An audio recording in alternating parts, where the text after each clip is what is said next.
ഹിറ്റാക്കിയതുപോലെ സാധാരണ interview ഹിറ്റാവാറുള്ളൂ, cinema പൊതുവെ sorry അല്ല എൻ്റെ ഇത് ഒരു ഹിസ്റ്ററി പരിശോധിച്ചല്ല. ചെറിയ സിനിമയാണ് പറഞ്ഞ പോലെ, കുഞ്ഞു സിനിമയെ പറഞ്ഞു വരുമ്പോൾ ഒരു ഇന്റർവ്യൂവിലൂടെ നമ്മളെല്ലാം പറഞ്ഞിട്ടുണ്ട് ഇതിനെക്കുറിച്ച്. ഒരു രാത്രി നടക്കുന്നൊരു സംഭവം, ആ സംഭവത്തിനെ ചൊല്ലി ഉണ്ടാകുന്ന ചില പ്രശ്നങ്ങളും അതെങ്ങനെ റിസോൾവ് ആകും എന്നുള്ളതാണ് സിനിമയുടെ ഒരു ബേസിക് സംഭവം. അപ്പോൾ അതുകൊണ്ട് തന്നെ സാധാരണ ഈ വൺ നൈറ്റ് സ്റ്റോറീസ് ഒക്കെ പൊതുവെ സിനിമ, ഇത്രയും കഥാപാത്രങ്ങളുടെ സിനിമ, നമുക്ക് ഇവരൊന്നും എടുത്തെടുത്ത് ക്യാരക്ടറിനൊരു ഡെഫിനേഷൻ കൊടുത്ത് ഇതിനൊന്നും സമയമില്ല. നമ്മൾ നേരെ ഗേറ്റ് ക്രാഷ് ചെയ്യുന്ന പോലെ നേരെ സബ്ജക്റ്റിലേക്ക് ലോഞ്ച് ചെയ്തിട്ടാണ് ഈ സിനിമയിൽ തുടക്കം. ഒരു പകലും പിന്നെ രാത്രി തീരുമ്പോഴേക്ക് സിനിമ അവസാനിക്കും. അപ്പൊ ആ സംഭവം അല്ലെങ്കിൽ ആ ഇൻസിഡന്റ് ആണ് ഞാൻ ഇതിൽ പലരോടും, അച്ഛനുൾപ്പെടെ എല്ലാവരുടെ നറേറ്റ് ചെയ്ത ഈ സംഭവമാണ്. ആ സംഭവം എൻ്റെ സുഹൃത്തിൻ്റെ ജീവിതത്തിൽ നടന്നൊരു ചെറിയൊരു ഇൻസിഡൻ്റ് ആണ്. ആ ഇൻസിഡൻറ്റ് നമുക്കൊക്കെ ഇൻട്രസ്റ്റിംഗ് ആയിട്ട് തോന്നിയത് കൊണ്ടും ഇത് സിനിമയായി വന്നു കഴിഞ്ഞാൽ എങ്ങനെ ഉണ്ടാവും എന്നുള്ളൊരു ചിന്തയിൽ നിന്നാണ് പിന്നീട് ഇത് ഷൂട്ട് ചെയ്തതും. അല്ലെങ്കിൽ അത് രസകരമായിട്ടുള്ള കുറച്ച് നേരത്തെ പലപ്പോഴും ഉള്ള ഇതെന്ന് വെച്ച് കഴിഞ്ഞാൽ ഈ ഇൻ്റർവ്യൂവിലുള്ള കോമഡി ഒന്നും സിനിമയിൽ കാണാറില്ലല്ലോ എന്നുള്ള പലപ്പോഴും പലരും ചോദിക്കാറുണ്ട്. അപ്പം അത്തരത്തിൽ വലിയൊരു കോമഡി പടവും അല്ല, എന്നാലും വളരെ സിറ്റുവേഷനിലായിട്ടുള്ള ചെറിയ ചെറിയ നർമ്മ മുഹൂർത്തങ്ങളൊക്കെയുള്ള അത്യാവശ്യം പുതിയ ജനറേഷനിലുള്ളതും പിള്ളേർക്കും അല്ലെങ്കിൽ ഫാമിലിയിലെ ആൾക്കാർക്കും റിലേറ്റ് ചെയ്യാൻ പറ്റുന്ന അല്ലെങ്കിൽ സംഭവങ്ങളൊക്കെ ഉള്ളൊരു ചെറിയ സിനിമ. ലിറ്ററലി ചെറിയ സിനിമയാണ്. ഒരുപാട് ആർട്ടിസ്റ്റുണ്ട്. അച്ഛൻ സൈജോട്ടൻ ഇവിടെ വരാതെ, അജു ഇവിടെ വന്നിട്ടില്ല, സുരഭി, തൻവി ഇവിടെ വന്നിട്ടുള്ള, പിന്നെ ബാക്കിയുള്ള നമ്മളൊക്കെ ഇവിടെ ഉണ്ട്. അപ്പോൾ സുധീഷൻ എന്തായാലും 28 നാളെ റിലീസാവുന്നു. വലിയ പ്രതീക്ഷകളൊന്നും വെച്ചുകൊണ്ട് നേരത്തെ പറഞ്ഞ പോലെ കുഞ്ഞു സിനിമകൾ, വലിയ സിനിമകൾ ഉണ്ടാകുന്നുണ്ട്, വലിയ സ്കെയിലുള്ള സിനിമകൾ ഉണ്ടാകുന്നുണ്ട്. അത്തരത്തിൽ വലിയ സിനിമകൾ ഉണ്ടാകുമ്പോൾ, വലിയ ബജറ്റിൽ ഉണ്ടാകുന്ന സിനിമകൾ വലിയ വിജയം ഉണ്ടാകുന്നു.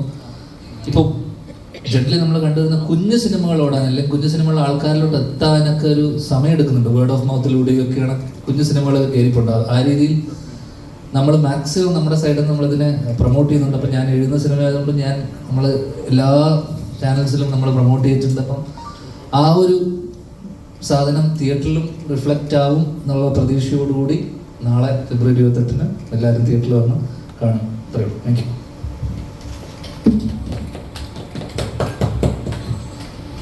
എല്ലാവർക്കും നമസ്കാരം. ഞാൻ പറഞ്ഞതുപോലെ ഞങ്ങളെല്ലാവരും കഴിഞ്ഞ കുറച്ച് ദിവസങ്ങളിൽ പല ഇൻ്റർവ്യൂകളൊക്കെ അവിടെ ഇവിടെയും ഈ സിനിമയുമായി ബന്ധപ്പെട്ട് കൊടുത്തിരുന്നു. നാളെ അതിൻ്റെ റിലീസാണ്. ഒരൊറ്റ രാത്രി കഥയാണ്. ഞാനും മജു വർഗീസും 2 പേര് ഇതിൽ പോലീസ് ഉദ്യോഗസ്ഥന്മാരായിട്ടാണ് അഭിനയിക്കുന്നത്. വളരെ എന്ന് വെച്ചാൽ വളരെ സ്വാഭാവികമായിട്ട് നമ്മൾക്ക് പരിചയമുള്ള, എല്ലാ പോലീസുകാരും ഇങ്ങനെയാണ് എന്ന് പറയുന്നില്ല, എങ്കിലും നമുക്ക് കണ്ടുപരിചയമുള്ള പോലീസുകാരുടെയൊക്കെ ചില സ്വഭാവങ്ങളൊക്കെ ഉള്ള പോലീസാണ്. ഇവരുടെ ഒരു സൗഹൃദത്തിൻ്റെയും ഇവരുടെ ഒരു സിനിമ ഉണ്ടാക്കുന്ന സമയത്തുള്ള അവരനുവദിച്ചു തരുന്ന സ്വാതന്ത്ര്യങ്ങൾ കൊണ്ടുമെല്ലാം വളരെ രസകരമായിട്ട് ഷൂട്ട് ചെയ്തിട്ടുള്ള ഒരു സിനിമയാണ്. ഞാൻ പറഞ്ഞ പോലെ ചെറിയ സിനിമ എന്നൊക്കെ പറയുമ്പം ഒരു എൻ്റർടൈനറാണ് എന്ന് നമുക്ക് പറയാം. പുതിയ കാലഘട്ടത്തിൽ നമ്മൾ പുതിയ ചെറുപ്പക്കാർക്ക് കുറച്ചുകൂടെ കണക്ട് ചെയ്യാൻ പറ്റുന്ന രീതിയിലുള്ള ഒരു എൻ്റർടൈനർ സിനിമയാണ്. ഇപ്പം വലിയ തോതിൽ ത്രില്ലർ സിനിമകൾ ഒരുപാട് വരുന്ന ഒരു കാലഘട്ടമാണ്. ഇന്നലെയും മിനിഞ്ഞാന്നും ഒക്കെയുള്ള ചില മാധ്യമ ചർച്ചകളിൽ സിനിമകൾ, അതിലെ വയലൻസ്, അതിൻ്റെ ഒരു അനുപാതമൊക്കെ വളരെ കൂടുതലാകുന്നു തുടങ്ങിയ ചർച്ചകളൊക്കെ നടന്ന ഒരു സാഹചര്യത്തിലൊക്കെ വളരെ ലൈറ്റ് ഹാർട്ടഡായിട്ട് നമുക്ക് വളരെ രസകരമായിട്ട് തിരിച്ച മുഖത്തോടെ കണ്ടിരിക്കാൻ പറ്റുന്ന, എന്നാൽ ഗൗരവമുള്ള ഒരു വിഷയം ചർച്ച ചെയ്യുന്ന, പുതിയ ആൾക്കാർ പലപ്പോഴും വളരെ ഈസിയായി സില്ലിയായി ഇതൊക്കെ ഒരു രസമല്ലേ എന്നൊക്കെ പറഞ്ഞ രീതിയിൽ കാണുന്ന ചില കാര്യങ്ങൾ ചെന്നൊരു പ്രശ്നത്തിലേക്ക് വീണാൽ അതിന് എന്തുമാത്രം ഗൗരവമുണ്ട് എന്ന് പറയുന്ന ഒരു സിനിമയാണ് ഇത്. ബാക്കി ഇനി പറഞ്ഞതുപോലെ നാളെയാണ് ഇത്. ആടിൻ്റെയും അടികപ്പേരെ കൂട്ടമനിയുടെയൊക്കെ പോലുള്ള ഒരുപാട് ഹിറ്റ് ചിത്രങ്ങളിൽ സഹസംവിധായകനെ വർക്ക് ചെയ്തിട്ടുള്ള ആളാണ് വിനയ്. വിനയുടെ ആ ഒരു അനുഭവ പരിചയം, ഇവരുടെ സൗഹൃദം, ധ്യാനിൻ്റെ സ്ക്രിപ്റ്റ്, ഡാർവിൻ ചേട്ടൻ അതിനാവശ്യമായ സാമ്പത്തിക സഹായങ്ങളും കാര്യങ്ങളൊക്കെ ചെയ്തിട്ട് വന്നിട്ടുള്ള സിനിമയാണ്. ഇനി ഞാൻ ചോദിക്കുന്നതിന് ഉത്തരം പറയാൻ ഒറ്റയ്ക്കിരുന്ന സിനിമയെക്കുറിച്ച് ഒരുപാട് പറയുന്നില്ല. നിനക്ക് പറ, എന്നെ നോക്കിയേ, അവന് മൈക്കുള്ളൂ.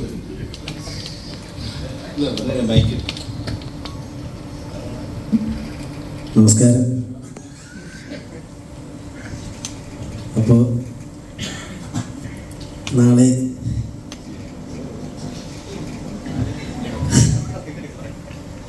ഫെബ്രുവരി 28 ആപ് കൈ സേഗോ റിലീസാകുകയാണ്.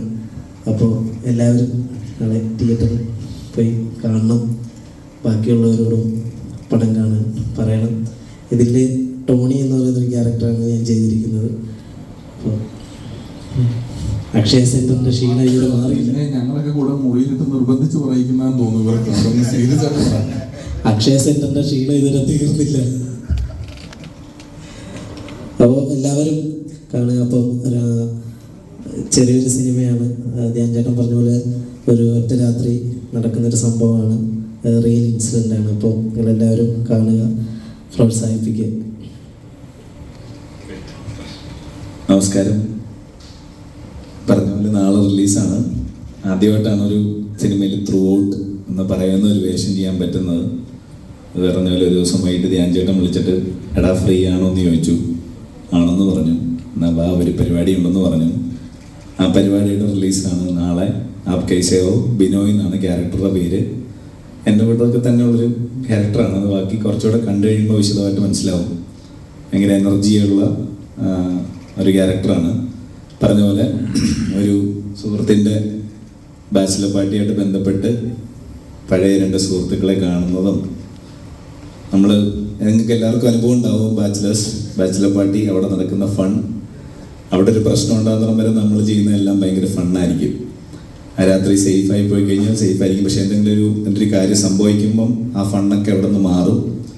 അങ്ങനത്തെ കാര്യം സംഭവിക്കുന്നൊരു ദിവസമാണ് ക്രിസ്റ്റിയുടെ ബാച്ചിലേഴ്സ് പാർട്ടി. അപ്പം തുടക്കക്കാരനെന്നുള്ള നിലയ്ക്ക് പറ്റാവുന്നതുപോലെ നല്ലോണം ചെയ്തിട്ടുണ്ടെന്നാണ് വിചാരിക്കുന്നത്. പിന്നെ നിങ്ങളെല്ലാവരും കണ്ട് നല്ല നല്ല അഭിപ്രായങ്ങൾ പറഞ്ഞ് അത് കൂടുതൽ പ്രേക്ഷകരിലേക്ക് എത്തിക്കുക. ബാക്കി ഷജീർ പറയും. നമസ്കാരം. എന്തായാലും ഇത് ധ്യാൻ്റെ ലൈഫിൽ നടന്നൊരു കഥയാണ്. അല്ലെ, ധ്യാൻ്റെ ഫ്രണ്ടിൻ്റെ ലൈഫിൽ നടന്നൊരു കഥ. ഇപ്പം കറക്റ്റായിരുന്നു. അപ്പോൾ അതിനകത്ത് എന്തെങ്കിലും ഒരു സാധനം കാണും എന്നെല്ലാവർക്കും ഒരു എക്സ്പെക്റ്റേഷൻ ഉണ്ടല്ലോ. അപ്പോൾ ഇതിനകത്ത് ഒരു സംഭവം ഉണ്ട്. പിന്നെ എനിക്ക് സത്യം പറഞ്ഞാൽ ഇപ്പം 4 പേര് അറിഞ്ഞത് ധ്യാൻ്റെ കൂടെ ഇൻ്റർവ്യൂവിൽ ഇരുന്നിട്ടാണ്. തൻ്റേതല്ലാത്ത കാരണത്താൽ ഇൻ്റർവ്യൂ സ്റ്റാർ കൂടെ ഇരിക്കാനൊരു ഭാഗ്യം കിട്ടിയതാണ്. നാളത്തെ ദിവസം എന്ന് പറഞ്ഞാൽ സത്യം പറഞ്ഞാൽ ആദ്യം ഞങ്ങളെല്ലാം ഒരു ലൈറ്റായിട്ടാണ് എടുത്തിരുന്നത്. പക്ഷെ ഇപ്പം നിങ്ങളെല്ലാവരും തന്ന ആ ഒരു എന്താ പറയുന്ന ഒരു പ്രോത്സാഹനം ഇതെല്ലാം വെച്ചിട്ട് പടം അത്യാവശ്യം നല്ല റീച്ച് എത്തിയെന്നാണ് എൻ്റെ ഒരു വിശ്വാസം. അപ്പം പടം വലിയ മോശമില്ലാതെ വരും എന്നാണ് ഞങ്ങളുടെ എല്ലാവരുടെയും വിശ്വാസം. ഇപ്പം ആവശ്യമില്ലാത്ത ടെൻഷനും അതുകൊണ്ട് കൂടിയിട്ടുണ്ട്. അതെ. അപ്പോൾ ഞാൻ നമ്മുടെ ഡയറക്ടറിൻ്റെ അടുത്തോട്ട്.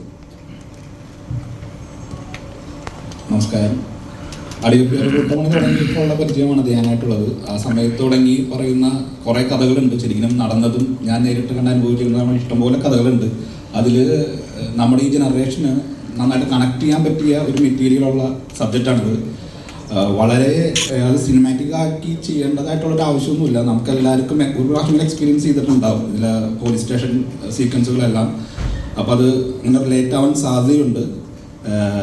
ഭയങ്കര പ്രതീക്ഷകളൊന്നും കൊടുക്കണ്ടെങ്കിലും ഒരു റിയൽ ലൈഫ് സ്റ്റോറി പോലെ തന്നെ നമുക്ക് കണ്ടിരിക്കാവുന്നൊരു സബ്ജക്റ്റാണ്. നാളെ റിലീസാണ്. നിങ്ങളെല്ലാവരുടെയും പ്രാർത്ഥനയും പ്രോത്സാഹനം ഉണ്ടാവണം. പ്രൊഡ്യൂസറുമാണ്. Good afternoon, everyone.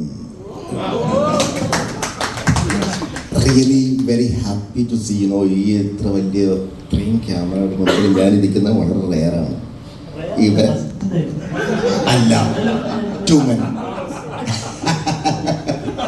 ആദ്യത്തെ പടം ട്യൂമൻ അതിലിരുന്നിട്ടുണ്ട്. പക്ഷെ ഇതാണ് റീച്ച് കിട്ടിയിട്ടില്ല. ഈ പറഞ്ഞതുപോലെ ധ്യാൻ സാറിൻ്റെ കൂടെ ഇരിക്കുമ്പോഴത്തേക്കുള്ള ആ റീച്ച് ഉണ്ടല്ലോ, പവർ. പിന്നെ പിന്നെ പിന്നെ പിഷാരടി ഉണ്ടല്ലോ. So I am really very happy. നാളെ ഇറങ്ങുന്ന ഞങ്ങളുടെ സിനിമ ഒരു ടെൻഷനും ഇല്ല കേട്ടോ. വിജയിക്കും, വിജയിപ്പിക്കണം എന്ന് ഞാൻ റിക്വസ്റ്റ് ടെൻഷൻ പുള്ളി ഇത്ര ഇംഗ്ലീഷ് No പറയുന്നത്. way. മലയാളം പറഞ്ഞിരുന്ന ആളാണ്.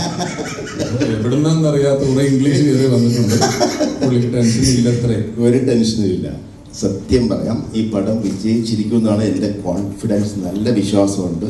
അങ്ങനെ ആയാൽ നമുക്ക് ഇനിയും കൂട്ടായ്മയോടുകൂടി പടങ്ങൾ ഇനിയും എടുക്കാം. ജീവയെ ഒരു ആക്റ്റീവ് കാണുന്നില്ല ഈ സമയമായതുകൊണ്ടാണ്. അല്ലെങ്കിൽ കോളേജിലൊക്കെ പോയി തകർക്കുന്നുണ്ടായിരുന്നല്ലോ, ശരിക്കും ആക്റ്റീവ് ആകും. സോ എല്ലാവർക്കും താങ്ക് യു. ഞങ്ങളുടെ പടം കാണാനായിട്ട് ഫോർ എല്ലാവർക്കും. ഇനി ഇംഗ്ലീഷ് പറഞ്ഞ് ഞാൻ ഇനിയും ഇതാക്കുന്നില്ല. Okay, thank you so much. Thank you. Hello, നമസ്കാരം. എൻ്റെ പേര് ഡോണി ഡാർവിൻ. മോനാണ്. അതെൻ്റെ പപ്പയാണ്. നമ്മളാണ് പടം പ്രൊഡ്യൂസ് ചെയ്തിരിക്കുന്നത്. നമ്മുടെ പ്രൊഡക്ഷൻ ഹൗസിൻ്റെ പേര് ഡി ഗ്രൂപ്പ് എന്നാണ്. നമ്മുടെ 12ാമത്തെ സിനിമയാണ്. അപ്പം നല്ല രീതിക്ക് വരും എന്നുള്ള ദൃഢമായ വിശ്വാസം എനിക്കുണ്ട്. ഞാനും ഒരു ചെറിയ വേഷം എന്നാ ചെയ്തിട്ടുണ്ട്. എൻ്റെ 4ാമത്തെ പടമാണ്. ആരും ഇതുവരെ പരിചയമില്ല. ഇതിലും ചെറിയൊരു വേഷമാണ് ചെയ്തിരിക്കുന്നത്. So hopefully in the coming years I will be active as an actor and as a producer. So looking forward for the best for this film. Thank you all. Thank you. आप लोग कैसे हो? बस ठीक हो. मस्त नहीं हो? बस नहीं ठीक हो. ठीक है, अभी क्वेश्चन आएंगे, थोड़ा और शायद क्वेश्चन मस्त हो जाएगा। मस्त हो जाएगा. आप कैसे हो?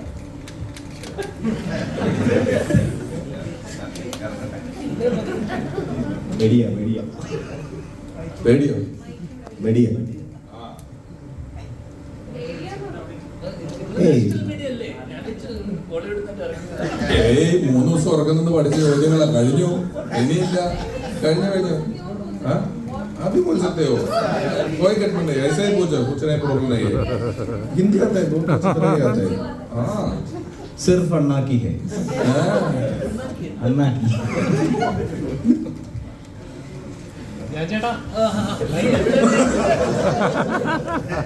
എന്തുകൊണ്ട് നീ വിളിച്ചില്ല എന്നതാണ്.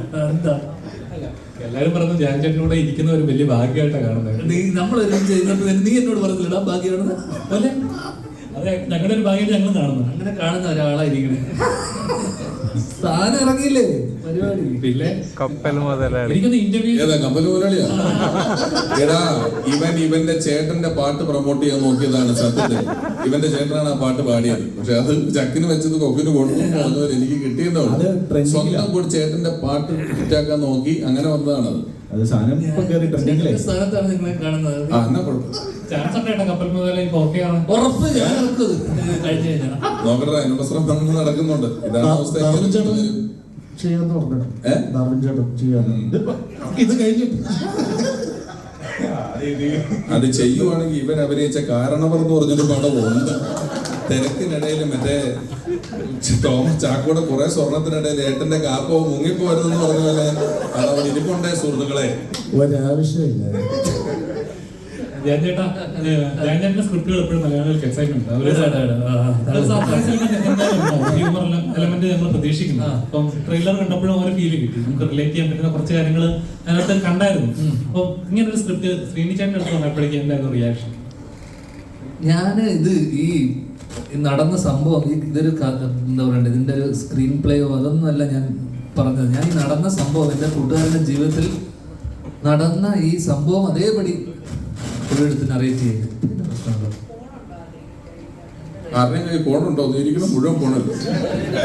ഫോണ് മൈക്കിന്റെ അടുത്ത് ഫോണൊന്നും ഇപ്പൊ അങ്ങനെ വെച്ചൊന്നും വരികയില്ല. ഇതൊക്കെ പണ്ട് കാലത്താണ്. ശരി. അപ്പൊ അച്ഛൻ്റെ അടുത്ത് ഈ സംഭവം അതേപടി, ഈ നടന്ന സംഭവം, ആ രാത്രിയിൽ നടന്ന ആ സംഭവം അതേപടി പറയുക ചെയ്തത്. അപ്പൊ പുള്ളി അതിനെ ഒരു എന്താ പറയുക, ഇതിങ്ങനെ സിനിമയായി വരും ഒക്കെ, ഇത് സിനിമയായി വന്നാൽ രസം ഉണ്ടാവും എന്നുള്ളൊരു ചിന്തയിൽ നിന്നാണ് നമ്മൾ.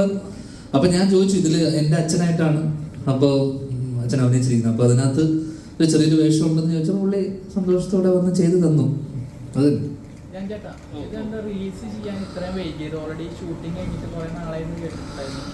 അതുകൊണ്ടല്ലടാ, നമ്മൾ കഴിഞ്ഞ വർഷം തൊട്ട് ഇത് റിലീസ് ചെയ്യാൻ, കാരണം കഴിഞ്ഞ വർഷം നമ്മൾ ഓണത്തിന് നോക്കിയപ്പോൾ ഇവർ കൊണ്ടലുണ്ടായിരുന്നു. കൊണ്ടലിന്റെ എക്സിക്യൂട്ടീവ് പ്രൊഡ്യൂസറാണ്, മിന്നലിന്റെ എക്സിക്യൂട്ടീവ് പ്രൊഡ്യൂസറാണ്, പിന്നെ ഏതാണ് നടന്ന സംഭവം. ഇപ്പൊ എന്റെ ഡിറ്റക്റ്റീവ് ഉജ്ജ്വലന്റെയും എക്സിക്യൂട്ടീവ് പ്രൊഡ്യൂസറാണ്. അപ്പോൾ ഇവരുടെ തന്നെ സിനിമകൾ കറക്റ്റ് സമയത്ത് ഓരോ സിനിമകൾ ഉണ്ടായത് കൊണ്ട് തന്നെ അപ്പം നമ്മളൊരു സമയം നോക്കി പിന്നെ എല്ലാം ഈ തിരക്കും പരിപാടി എല്ലാം, കാരണം കഴിഞ്ഞ മാസങ്ങൾ വർഷങ്ങളൊക്കെ എല്ലാ ആഴ്ചയും 3-4 റിലീസൊക്കെ ഉണ്ടായിരുന്ന സമയമാണ്. അപ്പം അതുകൊണ്ട് തന്നെ എൻ്റെ അച്ഛൻ പറഞ്ഞ പോലെ തന്നെ എല്ലാത്തിനും അതിൻ്റെതായ സമയമുണ്ട്, അപ്പോഴേ വരുള്ളൂ. അപ്പോൾ അത് അങ്ങനെ നമ്മൾ ഒരു കറക്റ്റ് ഒരു സമയം നോക്കി. പിന്നെ ഈ ഫെബ്രുവരി മാസം ഞാൻ ആക്ച്വലി എനിക്ക് കമ്മിറ്റ്മെൻ്റ് ഒന്നും ഇല്ലായിരുന്നു. അപ്പം നമ്മൾ പ്രൊമോട്ട് ചെയ്യാനും എല്ലാവരും ഫ്രീ ആയിരിക്കുന്ന ഒരു സമയം എന്നുള്ള രീതിയിൽ ഈ ഒരു റിലീസ് ഈ മാസം നോക്കിയതാണ്.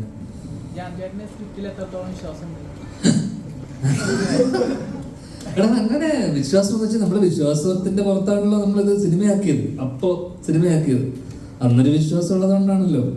പിന്നെ ഇത് ഞാൻ പറഞ്ഞില്ല, ഇത് സിനിമ നമ്മൾ ഒരു കഥ ഇഷ്ടമായി നമുക്കൊരു എല്ലാവരോടും പറഞ്ഞ് ഇഷ്ടമായതിനു ശേഷം ഇത് ഏത് ഘട്ടത്തിൽ വേണമെന്ന് പാളിപ്പോവാം. മനസ്സിലായി? ഇത് ഷൂട്ട് ചെയ്യുന്ന സമയത്ത് നന്നായി ഷൂട്ട് ചെയ്ത് വരണം, ഇതിന്റെ ബാക്കിയുള്ള എല്ലാ സാഹചര്യങ്ങളും കറക്റ്റായിട്ട് വരണം, നല്ല പെർഫോമൻസ് വരണം. നമ്മളിപ്പോൾ ഇപ്പോൾ കാസ്റ്റിംഗ് അല്ലെങ്കിൽ ഇതൊക്കെ ഭയങ്കര ഇമ്പോർട്ടൻ്റ്. ഇപ്പം ഞാൻ രമേശ് ഏട്ടനെയും ധർമ്മേട്ടനെയും വെച്ചിട്ടാണ് ഇവരുടെ കോമ്പിനേഷനാണ് ഞാൻ ആദ്യം പിടിക്കാൻ വെച്ചത്, ഈ പോലീസുകാരുടെ. അപ്പോൾ എനിക്ക് ഇവരെ ഓഫ് സ്ക്രീൻ അല്ലെങ്കിൽ ഇവരുടെ സ്റ്റേജ് ഷോസും അല്ലെങ്കിൽ ഇവരുടെ ബഡായി ബംഗ്ലാവിലെ പരിപാടി എനിക്ക് ഭയങ്കര ഇഷ്ടമായതുകൊണ്ട് അപ്പം ഞാൻ ആദ്യം ആലോചിച്ചപ്പോൾ ഇവർ ഓൺ സ്ക്രീൻ വരുമ്പോൾ ഭയങ്കര ഒരു കെമിസ്ട്രി ഉണ്ടാവുമല്ലോ എന്ന് വെച്ചിട്ട് ഞാൻ അങ്ങനെയാണ് ചിന്തിച്ചിരുന്നത്. പിന്നെയാണ് രമേശ് ഏട്ടനും അജു ഒരു കോംബോ വരുവാണെങ്കിൽ എങ്ങനെ ഉണ്ടാവും. അപ്പോൾ ഇവര് ഫസ്റ്റ് ഡേ തന്നെ നമുക്ക് ഓൺ സ്ക്രീൻ ചില ആൾക്കാരുടെ ഒരു കെമിസ്ട്രി ഉണ്ടാവില്ല, ഒരു ഗിവ് ആൻഡ് ടേക്ക്. അപ്പോൾ ഇതൊക്കെ കറക്റ്റായിട്ട് വരണം. ഇതിലേതൊന്നും പാളിപ്പോയി കഴിഞ്ഞാലും ഇതൊന്നും കറക്റ്റ് വന്നില്ലെങ്കിലും നമ്മൾ വിചാരിച്ച പോലൊന്നും പരിപാടി വർക്കാവില്ല. ജീവ ആയിക്കോട്ടെ, ദിവ്യനായിക്കോട്ടെ, എനിക്ക് ഈ പറയുന്ന ഇതിലുള്ള എല്ലാ കഥാപാത്രങ്ങളും ഞാൻ കണ്ടിട്ടുള്ളതും എനിക്കറിയാവുന്ന എൻ്റെ അടുത്ത സുഹൃത്തുക്കളാണ്. ജീവ ചെയ്ത റോളായിക്കോട്ടെ, ദിവ്യൻ ചെയ്തായിക്കോട്ടെ, ഇവരെയൊക്കെ ഞാൻ എൻ്റെ അടുത്ത സുഹൃത്തുക്കളാണ്. അപ്പം ഇവരെയൊക്കെ എനിക്ക് എവിടെയെങ്കിലുമൊക്കെ റിലേറ്റ് ചെയ്യാൻ പറ്റുന്നത് കൊണ്ടാണ് ജീവയുടെ ഷോസും അല്ല ആങ്കർ ചെയ്തതും അല്ലെങ്കിൽ ജീവയുടെ യൂട്യൂബ് ഇതൊക്കെ ഞാൻ കണ്ടിരുന്നു. അപ്പം ആ രീതിയിൽ എനിക്ക് എൻ്റെ ഈ കൂട്ടുകാരനുമായിട്ട് എനിക്ക് അധികം റിലേറ്റ് ചെയ്യാൻ പറ്റും. ദിവ്യനെ എനിക്ക് ഇതേപോലെ സിനിമക്കപ്പുറത്തൊരു പരിചയവും ബന്ധമുണ്ട്. ദിവ്യനാണ് ഈ പ്രൊജക്റ്റ് അത് ഇനീഷ്യേറ്റ് ചെയ്യുന്നത്. അപ്പം ദിവ്യനോട് ഞാൻ അങ്ങോട്ട് ചോദിക്കുന്നത് അളിയനത് ചെയ്യുമോ, കാരണം പഴയ വിൻറ്റേജ് മുകേഷ് ഏട്ടൻ്റെ ചില മാനറിസവും ഇതൊക്കെ അളിയൻ്റെ കയ്യിലുണ്ട്. അപ്പം എനിക്ക് പെട്ടെന്ന് അളിയത് ചെയ്തു കഴിഞ്ഞാൽ എങ്ങനെ ഉണ്ടാവും. അപ്പം ആ രീതിയിൽ ഇതൊക്കെ എല്ലാം ഒത്തു വന്നാലും മാത്രമേ ഒരു കംപ്ലീറ്റ് ഒരു സാധനം ഉണ്ടാവുള്ളൂ. ആ രീതിയിൽ പെർഫോമൻസ് വൈസ് എനിക്ക് തോന്നുന്നു എല്ലാവരുടെയും മികച്ച എന്ന് വെച്ച് കഴിഞ്ഞാൽ ഞാൻ വിചാരിച്ചതുപോലെ നമ്മൾ ആർട്ടിസ്റ്റ് പെർഫോമൻസ് ഉണ്ടല്ലോ, എന്നാൽ പോലും നമ്മൾ ഷൂട്ട് ചെയ്ത സമയത്ത് നമുക്ക് ചില റെസ്ട്രിക്ഷൻസും കാരണം നമ്മൾ ഷൂട്ട് ചെയ്ത സമയത്ത് കുറച്ച് ഇഷ്യൂസ് ഒക്കെ ഉണ്ടായിരുന്നു. പക്ഷെ അതൊക്കെ നമ്മൾ സോർട്ട് ചെയ്ത് പോയി. പക്ഷെ ആർട്ടിസ്റ്റ് പെർഫോമൻസിൽ ഭയങ്കര ഹാപ്പിയാണ്, ഭയങ്കര വിശ്വാസമുണ്ട്. ഇവരുടെയൊക്കെ ഒരു കരിയർ ബെസ്റ്റ് എന്നൊക്കെ പറഞ്ഞ രമേശ് ഏട്ടനെ എനിക്ക് തോന്നുന്നു കപ്പൽ മലയാളിക്ക് ശേഷം രമേശ് ഏട്ടൻ്റെ കരിയർ ബ്രേക്ക് ആയിരിക്കും ഈ സാധനം അല്ലേ? കപ്പൽ മുതലാളി കണ്ടിട്ടാണ് ഇത് കാണുന്നതെങ്കിലല്ലേ നിങ്ങൾക്ക് ആരാധന തോന്നും പുള്ളിയോട്.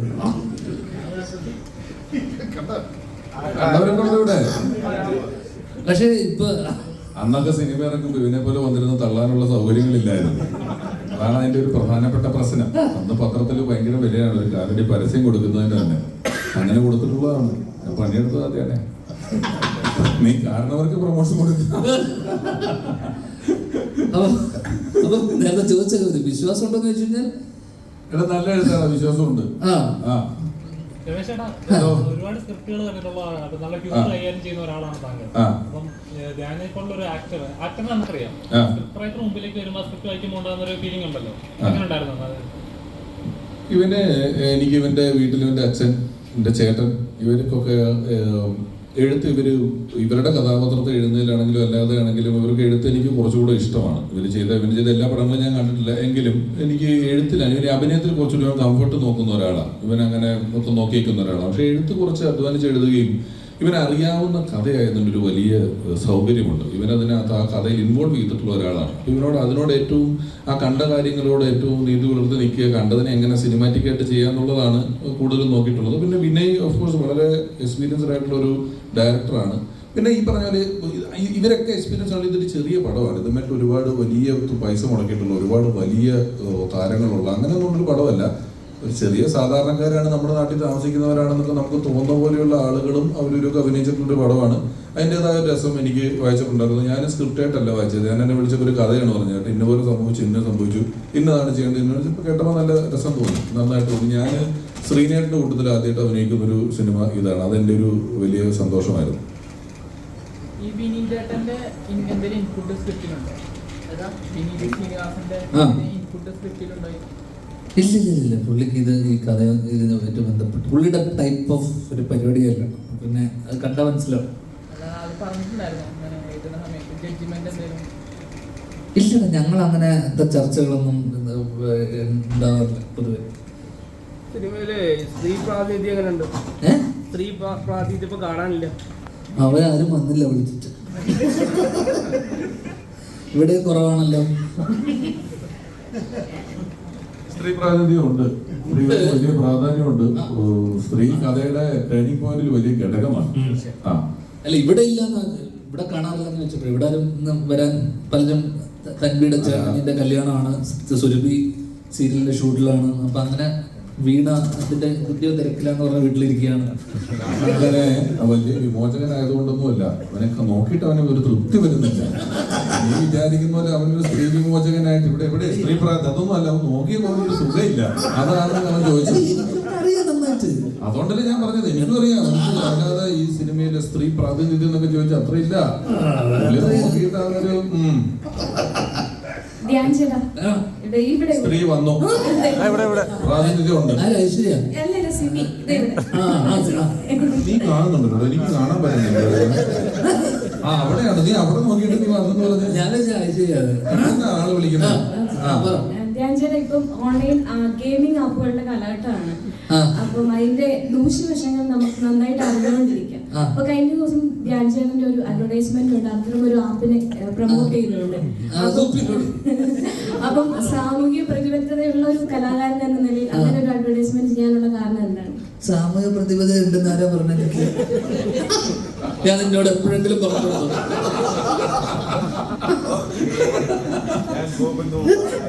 നിന്നോട് ഞാൻ പറഞ്ഞു സിമി, എനിക്ക് സാമൂഹിക പ്രതിബദ്ധത ഉണ്ടെന്ന്? ഞങ്ങൾ അങ്ങനെ വിചാരിച്ചു ഇല്ല.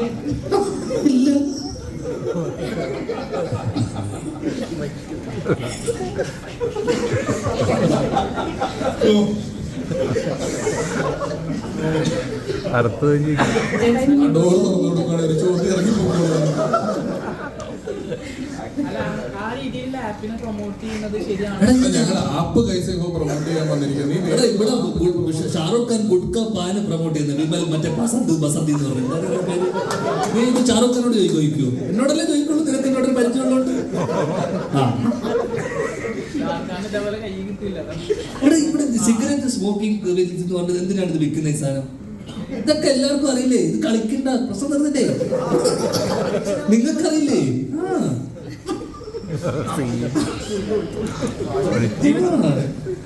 ഇനി പൈസ വരുന്ന ആൾക്കാർക്ക് ഞാൻ പൈസ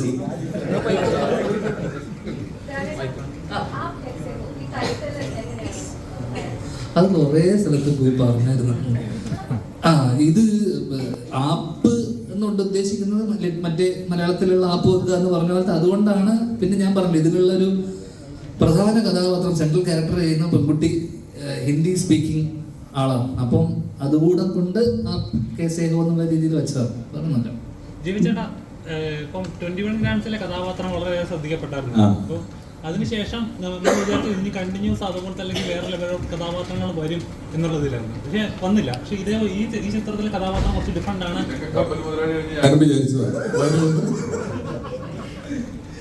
എന്തുകൊണ്ടാണ് വരുമെന്ന് വിചാരിച്ചതിനെ പറ്റി പറയുമ്പോഴേ ആ വേദന എനിക്ക് അറിയാം, അതുകൊണ്ട് അവനെ സഹായിച്ചതാ. ഞാനും ആ വഴിക്കാൻ വരുന്നേന്ന് തോന്നുന്നുണ്ടോ?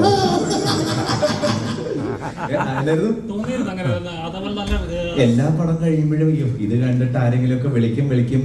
അങ്ങനെ ഒരുപാട് പേരൊന്നും വിളിച്ചില്ല. 21 ഗ്രാംസ് കഴിഞ്ഞിട്ട് 3 പേരെ വിളിച്ചത്, ധ്യാൻ ചേട്ടനടക്കം. അതിൽ ധ്യാൻ ചേട്ടൻ പടമാണ് ചെയ്തത്.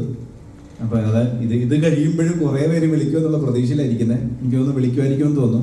ഇത് 21 ഗ്രാംസ് പോലല്ല, കുറച്ച് ഫുൾ ടൈം ഒരു കോമഡി എനർജി, പിന്നെ ദിവ്യനുമായിട്ട് അല്ലേ നല്ല രസമാണ്. നേരത്തെ ധ്യാൻ ചേട്ടൻ പറഞ്ഞ പോലെ ഒരു വിന്റേജ് മുകേഷ് ഡേ എന്നൊക്കെ വിളിക്കുന്ന ഒരു വിന്റേജ് മുകേഷ് ചേട്ടൻ വിളിക്കാൻ വേണ്ടി വിളിക്കുമ്പോ നീ ഫോൺ ഓഫ് ചെയ്ത് വെക്കരുത്. അപ്പൊ അങ്ങനെ എനിക്ക് തോന്നുന്നു പിന്നെ ഒരു ത്രൂ ഔട്ട് ചെയ്തിട്ടുള്ള ഒരു വേഷമാണ്. എനിക്കൊന്ന് വർക്കൗട്ട് ആവും. എന്തുകൊണ്ടാണ് വിളിക്കാതിരിക്കുന്നത്? കാരണം ധ്യാൻ ചേട്ടൻ പറയുന്നത് വിജയെ പോലെ നല്ലൊരു ആക്ടർ, ഇത്ര എസ്റ്റാബ്ലിഷ് ആയിട്ടുള്ള ആക്ടറാണ്. ആക്ടർ ആയിട്ടില്ല, ഇത് പറയാം, അഭിനയിക്കുന്ന ഏത് കഥാപാത്രം കൊടുത്താലും നല്ല രീതിയിൽ പെർഫോം ചെയ്യുന്ന ഒരു ആക്ടറാണെന്ന് തെളിയിച്ചതാണ് ഓൾറെഡി. നല്ലൊരു ആങ്കറാണ്. അപ്പോൾ എന്നിട്ട് ഇതുപോലെ അവസരങ്ങൾ വരുന്നില്ല എന്ന് പറയുമ്പോൾ അത് ഒരു സമയമായിരിക്കും എന്ന് വിചാരിക്കുന്നു. അത് ആ ഗ്രൂപ്പിലേക്ക് വന്നു കഴിഞ്ഞാൽ ചിലപ്പോൾ കണ്ടിന്യൂസ് ആയിട്ട് വരുമായിരിക്കും, അല്ലെങ്കിൽ നമ്മൾ കുറച്ചുകൂടെ വെയിറ്റ് ചെയ്യണമായിരിക്കും. ഈ പറയുന്ന പോലെ പിന്നെ പണ്ട് പോലെ എല്ലാവരും പറഞ്ഞിട്ടില്ലേ, നമുക്കാണ് സിനിമ ആവശ്യം, സിനിമയ്ക്ക് നമ്മളെ ആവശ്യമില്ല. അപ്പം നമ്മളിങ്ങനെ ശ്രമിക്കുക, വരുന്നവരുടെ വേഷങ്ങൾ എത്രയും നന്നാക്കി ചെയ്യാൻ പറ്റുമോ അത്രയും നന്നാക്കി ചെയ്യുക എന്നുള്ളതാണ്. അത് ചെയ്തിട്ടുണ്ട്. പിന്നെ ഈ പറഞ്ഞ പോലെ ഓസ്കാർ ലെവലിലുള്ള അഭിനയം കാഴ്ചവെക്കാൻ പറ്റിയിട്ടില്ല. ഞാൻ പയ്യെ ഇങ്ങനെ പഠിച്ചു തരുവാണ്, നന്നാവുമെന്ന് വിചാരിക്കുന്നു. അപ്പോൾ എല്ലാവരും കണ്ട അഭിപ്രായം പറഞ്ഞു കഴിഞ്ഞ് കഴിഞ്ഞാൽ ഇപ്പം നല്ലതാണെങ്കിൽ നല്ലത്, ഇന്ന കാര്യങ്ങൾ കുറച്ചുകൂടെ നന്നാക്കായിരുന്നു എന്നൊക്കെ പറഞ്ഞു കഴിഞ്ഞാൽ നമുക്ക് തന്നെ കുറച്ചുകൂടെ പഠിക്കാൻ പറ്റും. അടുത്ത പടം വരുമ്പോൾ കുറച്ചുകൂടെ നന്നായിട്ട് ചെയ്യാൻ പറ്റും. ആകെ ചെയ്യാൻ എല്ലാവർക്കും ചെയ്യാൻ ഉള്ളതെന്ന് പറഞ്ഞു കഴിഞ്ഞാൽ തിയേറ്ററിൽ പോയി കണ്ട് സത്യസന്ധമായ അഭിപ്രായം പറയുക, കുറച്ച് കൂടുതൽ പ്രേക്ഷകരിലേക്ക് നിങ്ങൾക്ക് ഇഷ്ടപ്പെട്ടു കഴിഞ്ഞാൽ അത് പറഞ്ഞ് കൂടുതൽ പ്രേക്ഷകരിലേക്ക് എത്തിക്കുക എന്നുള്ളതാണ് നമുക്ക് ആഗ്രഹിക്കാൻ പറ്റുള്ളത്.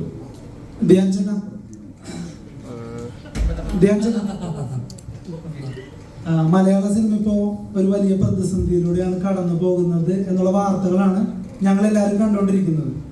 ഉടനെ സമരം വരും അങ്ങനെയൊക്കെ. അപ്പോൾ അത്തരത്തിലൊരു സാഹചര്യത്തിലാണ് കുത്തൊഴുക്ക് പോലെ ധ്യാൻ ചേട്ടന്റെ പടങ്ങൾ വരുന്നത്. അല്ല ചോദ്യം, അതെ. അപ്പൊ ഞാൻ പറയുന്നത് ധ്യാൻ ചേട്ടന്റെ കഴിഞ്ഞ ദിവസത്തെ ഒരു റീല് കണ്ടായിരുന്നു. അതില് ധ്യാൻ ചേട്ടനെ പടക്കം സ്റ്റാർ എന്നാണ് വിശേഷിപ്പിക്കുന്നത്. അല്ല, ആ റീലിന്റെ കൺസെപ്റ്റ് അതാണ്, ഒരു പടക്കം തോന്നിട്ടുകൊണ്ട് വരുന്നത്. മനസ്സിലാകുന്നുണ്ട്. അപ്പൊ ഒരു പടത്തിനെ ശരിക്കും ഡീമോട്ടിവേറ്റ് ചെയ്യല്ലേ ചെയ്യുന്നത്. ഞങ്ങൾ എത്ര പ്രൊമോട്ട് ചെയ്യാനൊക്കെ കയറും. നിങ്ങളോ? ഞങ്ങള് മീഡിയ ടീം. നിങ്ങൾ കാരണം എത്ര പടം എന്റെ ഓടി. ചേട്ടാ ഈ പരിപാടി തുടങ്ങുന്നത് ഞാൻ ഈ പരിപാടി കുറച്ചു നേരം ഇതുവരെ കാണുന്നതാണ്. നിങ്ങൾ കാരണം എന്റെ ഓടി ഒരു പടം പറഞ്ഞു. എനിക്ക് പറഞ്ഞോ, എന്റെ കൊള്ളാമത്തെ ഒരു പടം നിങ്ങൾ കാരണം നീ കാരണം ഓടിച്ചു പറഞ്ഞു. നല്ലൊരു തിരക്കഥയുള്ള പടം ഓടിയിട്ടുണ്ട്. നല്ലൊരു തിരക്കഥയുള്ള പടം ഓടിയിട്ടുണ്ട്.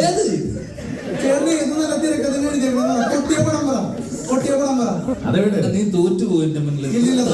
ചേട്ടാ കപ്പൽ മുതലാളി ഇപ്പൊ 21 ഗ്രാംസ് പറഞ്ഞു. അല്ലല്ല, കപ്പൽ മുതലാളി ഞാൻ പറയട്ടെ, നിങ്ങളുടെ വിഷയത്തിൽ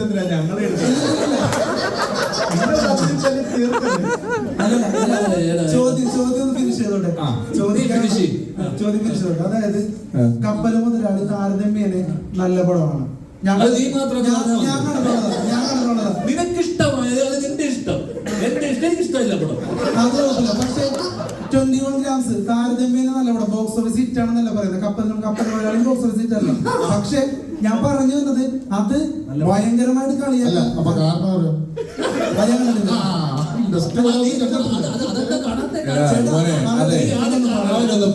ഒന്ന് പറയട്ടെ, ഞങ്ങളുടെ പോയിന്റ് ഒന്ന് കേക്ക്. എന്റെ പോയിന്റ് കാരണം ഇപ്പൊ തന്നെ ഞാൻ പറയാം.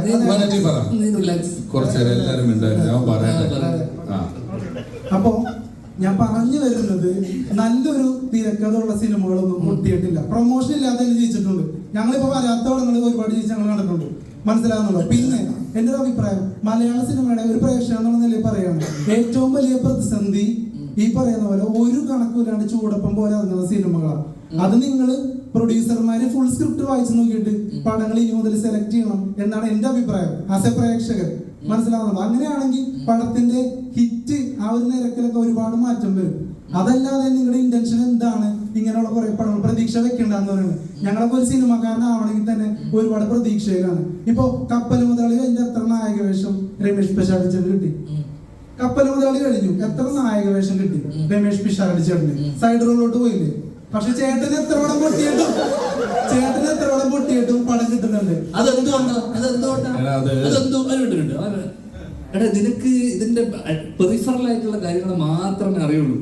ഒരു പ്രൊഡ്യൂസറും ഒരു ഡയറക്ടറും ഒരിക്കലും എന്നെ വെച്ചിട്ട് എത്ര പടം പൊട്ടി, എന്നെ വെച്ചിട്ട് എന്തിനാ വീണ്ടും വീണ്ടും പടം എടുക്കുന്നത്? പറയാൻ പറ്റില്ല. ഇത്രയും നീ പറഞ്ഞില്ല, അതും കൂടെ പറ. ഒരു പ്രൊഡ്യൂസർ ഇരിക്കുന്നു, പറയാൻ പറ്റില്ല. അല്ല പറ, നീ പറഞ്ഞോ. അതായത് ചേട്ടന്റെ കമന്റ്സിൽ വരുന്നത് കള്ളപ്പണം വെളുപ്പിക്കൽ സ്റ്റാർ എന്നൊക്കെയാ. ആയിക്കോട്ടെ, അതുകൊണ്ട് അവർക്ക് ഗുണം ഉണ്ടാകുന്നുണ്ട്. ഞാനല്ലോ വിളിപ്പിക്കുന്നത്.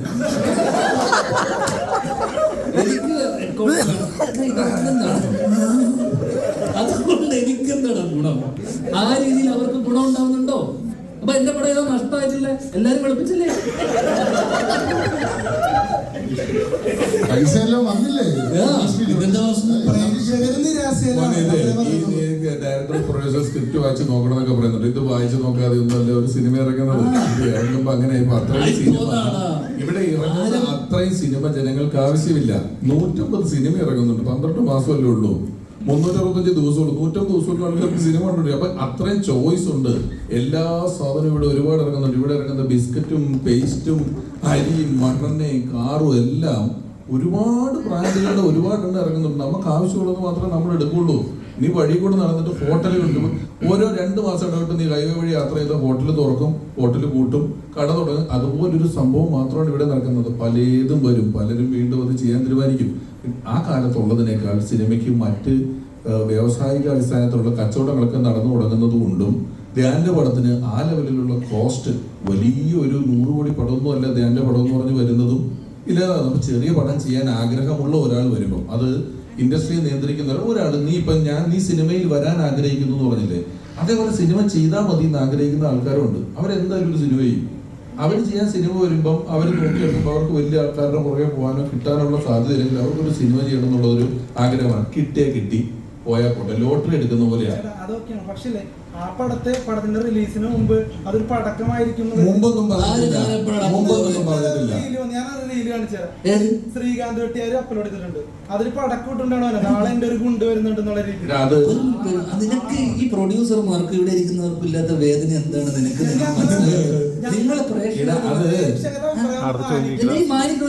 എനിക്കിഷ്ടമുള്ള പോലെ ഞാൻ ജീവിക്കുക, എനിക്കിഷ്ടമുള്ള കാര്യം ചെയ്തൂടെ. സാമൂഹ്യ പ്രതിബദ്ധത മനസ്സിലായി. അല്ല, അതിനകത്ത് പൊട്ടുമെന്നല്ല പറയുന്നത്. പറയുന്നത് ആ റീലിനകത്ത് പറയുന്നത് എന്താ? ഈ പടക്കം പൊട്ടില്ല, അത് പൊട്ടിയായിരുന്നു. അത് ഒരുപാട് പേരെ സ്വപ്നമാണ്. കുറച്ചുകൂടി സീരിയസ് ആയിട്ട് കണ്ടുകൂടെ? അത്ര ഉള്ളു ചോദ്യം. ഇവിടെ ഒരാളും ഒരു സിനിമ എടുത്തിട്ട് ഇത് കാണുന്ന പ്രേക്ഷകൻ പണ്ടാരം തുടങ്ങണം, അവൻ കണ്ടിട്ട് വെറുക്കണം എന്ന് പറഞ്ഞിട്ടല്ല സിനിമ എടുക്കുന്നത്. എല്ലാവർക്കും ആ സിനിമ ആരെങ്കിലും ഒക്കെ ഒരാളുടെ പേഴ്സണൽ ഫേവറേറ്റ് ആയിരിക്കും. ഈ സിനിമ കണ്ട് കുറച്ച് ആൾക്കാരിലേക്ക് എത്തണം, അപ്പൊ ആ പടത്തെ പറ്റി നല്ല അഭിപ്രായം പറയണം. അല്ലെങ്കിൽ അല്ലാതെ ഇത് കണ്ട് ആൾക്കാരെന്നെ ചീത്ത വിളിക്കണം എന്ന് പറഞ്ഞാൽ ആരും സിനിമ എടുക്കുന്നില്ലെന്നാണ് എനിക്ക് തോന്നുന്നത്. പിന്നെ ഞാൻ എങ്ങനെ ജീവിതത്തിനെ കാണണമെന്ന് നീയാണോ എനിക്ക് പഠിപ്പിച്ചു തരാം? അല്ല, ഞാൻ സിനിമയെ എങ്ങനെയാണ് കാണേണ്ടത്, ഞാൻ ജീവിതത്തെ എങ്ങനെ കാണണം നീ എനിക്ക് പഠിപ്പിച്ചു തരണം. അല്ലല്ല, സിനിമയെ കുറിച്ച് എന്റെ കാഴ്ചപ്പാടും ഞാൻ എങ്ങനെ സിനിമയെ അപ്രോച്ച് ചെയ്യുന്നുള്ളത് രണ്ടും. നീ എന്തിനാ എനിക്ക് പറഞ്ഞു തരുന്നത്? നീ കണ്ടൂടെ? അത് നിനക്ക് ഇത്രയും ആൾക്കാരിരിക്കെ പ്രസ് മീറ്റില് നീ ജീവിതത്തിന് വളരെ സീരിയസ് ആയിട്ട് നീ ചെയ്യുന്ന ജോലി സീരിയസ് ആയിട്ടല്ലേ കാണുന്നത്? അതേ സീരിയസ്നെസ്സോടെ ഞാൻ ജോലി ചെയ്യുന്നു. ഇവിടെ ഏറ്റവും അച്ചടക്കത്തോടുകൂടി ജോലി. നീ പറഞ്ഞപ്പോ ഞാൻ കേട്ടോ, നിർത്ത്. നീ ഒരു വാഗ്വാദത്തിന് വന്നല്ലോ? അല്ലല്ലോ. നീ പറഞ്ഞേക്ക്. ആവശ്യമില്ലാത്ത ചോദ്യം.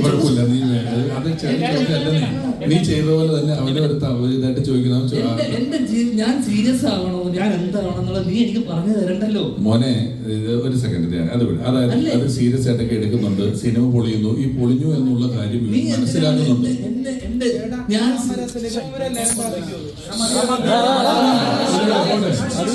മോനെ, സമരത്തിലേക്ക് പോകണമെന്ന് ഞങ്ങളല്ല.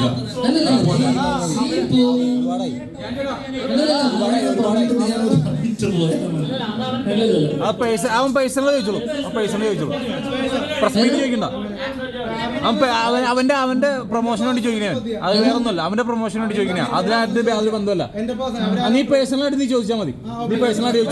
അടുത്ത ആൾ ചോദിക്കും.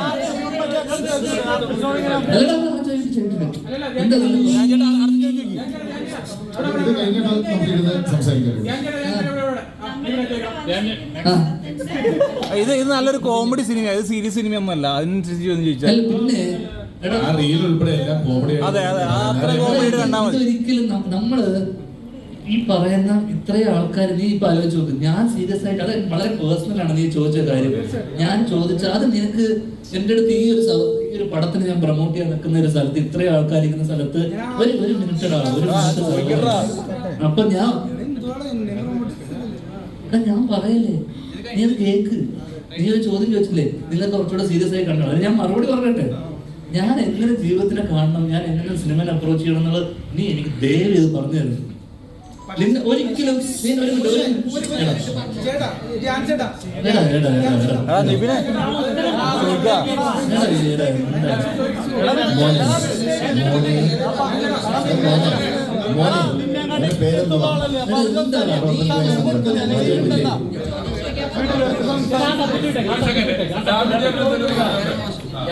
മോന്റെ പേരെന്തുവാ? അല്ല, ഏത് ചാനലാ? അതും വേണ്ടല്ലേ. പക്ഷെ എനിക്കിപ്പോ നല്ലൊരു അറിവ് കിട്ടി. ഇപ്പം ഞാന് 40 വർഷമായി. ഓക്കെ, അത് അഡ്വർടൈസ്മെന്റ് ആയല്ലോ. അതാണ് അവന്റെ ഞാൻ ചോദിക്കാൻ പോകുന്ന ചോദ്യം, മോൻ പറഞ്ഞു കള്ളപ്പണം വെളുപ്പിക്കാനാണ് സിനിമ എടുക്കുന്നത്.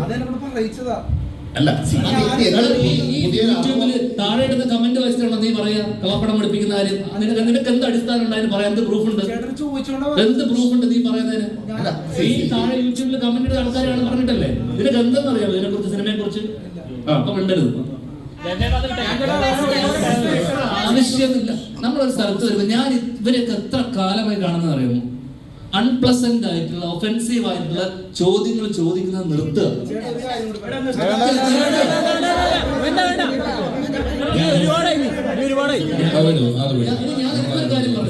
നിനക്കൊരു കാര്യം പറഞ്ഞു നീ കേട്ടോ? അല്ലല്ല, അവനൊരു കാര്യം പറഞ്ഞോട്ടെ. ഒരു കാര്യം നീ കേട്ടോ, ഒരു കാര്യം നീ കേട്ടോ, എടാ ഒരു കാര്യം നീ കേട്ടോ. അല്ല, അവനൊരു ഒരു കാര്യം പറഞ്ഞോ. മോനെ, എടാ നീ എവിടെ അവനെ നിങ്ങൾക്ക് കോർണറിയല്ലേ?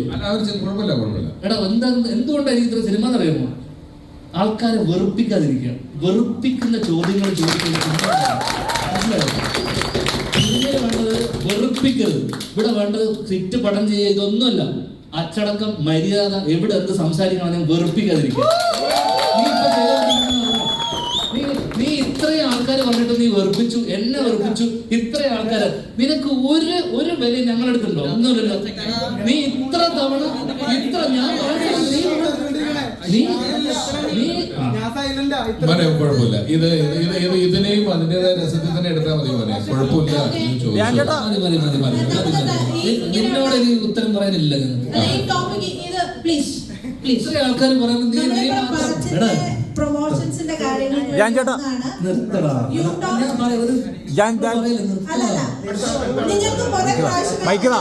മഞ്ചേജി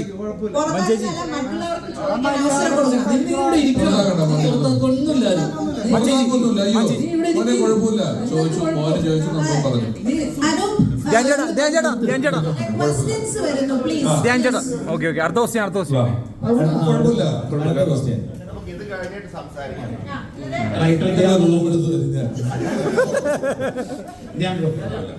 റിയൽ ലൈഫിൽ നടന്ന സംഭവം അതിൽ നടന്ന അതേ ക്യാരക്ടേഴ്സ് തന്നെയാണോ? മീൻ ആ ക്യാരക്ടർ തന്നെയാണോ സിനിമാറ്റിക് ആയിട്ട് എന്തെങ്കിലും അനൗൺസ് ചെയ്തിട്ടോ റൈറ്റിംഗ് വൈസ്? സിനിമാറ്റിക് ആയിട്ട് സ്വാഭാവികമായിട്ടും ചില സാധനങ്ങൾ എൻഹാൻസ് ചെയ്തിട്ടുണ്ട്. കാരണം ഞാനിപ്പം അതിന്റെ ഡയലോഗ്സും കാരണം എനിക്ക് ഇൻസിഡന്റ് മാത്രമേ അറിയുള്ളൂ. അപ്പം സ്വാഭാവികമായിട്ട് അന്ന് നടന്ന കാര്യങ്ങൾ, അവർക്കിടയിലുള്ള കോൺവെർസേഷൻ, ഡയലോഗ്സ് ഒന്നും നമുക്ക് കൃത്യമായിട്ടുള്ളൊരു ഐഡിയ ഇല്ല. അപ്പൊ ഈ ഇൻസിഡന്റ് അറിയാവുന്നതുകൊണ്ട് തന്നെ പിന്നെ പ്രത്യേകിച്ച് കാരണം ഇതിനെ നമുക്ക് രണ്ട് രീതിയിൽ ട്രീറ്റ് ചെയ്യാം. ഭയങ്കര റിയൽ സ്പേസിൽ ട്രീറ്റ് ചെയ്യാം. നടന്നൊരു കഥയായതുകൊണ്ട് തന്നെ ഭയങ്കര റിയലിസ്റ്റിക് ആയിട്ട് ഭയങ്കര റിയൽ സ്പേസിൽ ട്രീറ്റ് ചെയ്യാം. നമ്മൾ വളരെ സിനിമാറ്റിക് ആയിട്ടും സറ്റാരിക്കലായിട്ടും കോമിക്കലും ആയിട്ടാണ് ട്രീറ്റ് ചെയ്തിട്ടുള്ളത്. വളരെ സീരിയസ് ആയിട്ടുള്ള വിഷയത്തിനെ പോലും അത് ആൾക്കാർക്ക് എന്റർടൈനിങ് ആവണമെങ്കിൽ കുറച്ച് തമാശ കലർത്തി പറഞ്ഞാലും മാത്രമേ അതിൽ രസം ഉണ്ടാകുന്ന രീതിയിൽ ആണ് ഇതിനെ അവതരിപ്പിച്ചിട്ടുള്ളത്. അതുകൊണ്ട് സിനിമാറ്റിക് ആണ് ഒരു പരിധി വരെ. ധ്യാൻ ചേട്ടാ ഒരു നല്ലോണം ഹ്യൂമർ കൈകാര്യം ചെയ്യുന്ന അല്ലെങ്കിൽ ധ്യാൻ എന്ന് പറഞ്ഞ ആക്ടർ മലയാളികൾക്ക് ഇന്നും ഫേവറേറ്റ് തന്നെയാണ്. അതുകൊണ്ടാണ് ധ്യാൻ ചേട്ടൻ ഇത്ര കൂളായിട്ട് നിൽക്കുന്നത്, ഞങ്ങളോട് ഇടപെടുന്നത്. അത് ഞങ്ങൾ ഇവന് മാത്രം അത് മനസ്സിലാകുന്നില്ല.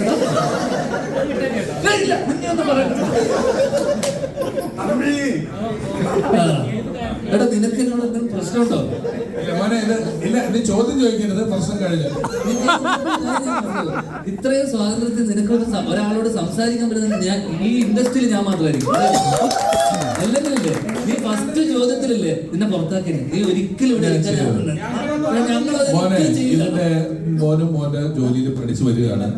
ഇത് അത് പഠിച്ചു വരുന്നു. അപ്പം ഈ ഭയങ്കര ഇങ്ങനത്തെ ക്വസ്റ്റ്യൻസ് ചോദിക്കല് വരുന്നത് കൊണ്ട് ഈ ജോലി ഇതിന്റെ ഒരു ബിസിനസ് പരിപാടി ഇതൊക്കെ ഞാൻ നിനക്ക് വളരെ പേഴ്സണലായിട്ട് പറഞ്ഞുതരാം. ഇവിടെ പലർക്കും അത് അറിയാം, നിനക്കത് അറിയില്ല, അതാ പ്രശ്നം.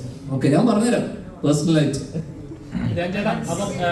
ഏറ്റവും പറഞ്ഞ സ്വന്തം സിനിമ പൊട്ടിയെന്ന് ഒരു അഡ്മിറ്റ് ചെയ്യുന്നുണ്ടല്ലോ, അതൊരു വലിയ മനസ്സാണ്. സീരിയസ് ആയിട്ട് പറഞ്ഞാൽ ഞാൻ ചോദിച്ച പോയിന്റ് അതല്ലേ, സിനിമ പൊട്ടിയാല് പലരും അത് പൊട്ടിയില്ല, മറ്റേതാണ് വിജയമാണ് അങ്ങനെയൊന്നും പറയുന്നില്ല. നമ്മളത് പൊട്ടി മോശമായി അഡ്മിറ്റ് ചെയ്തു.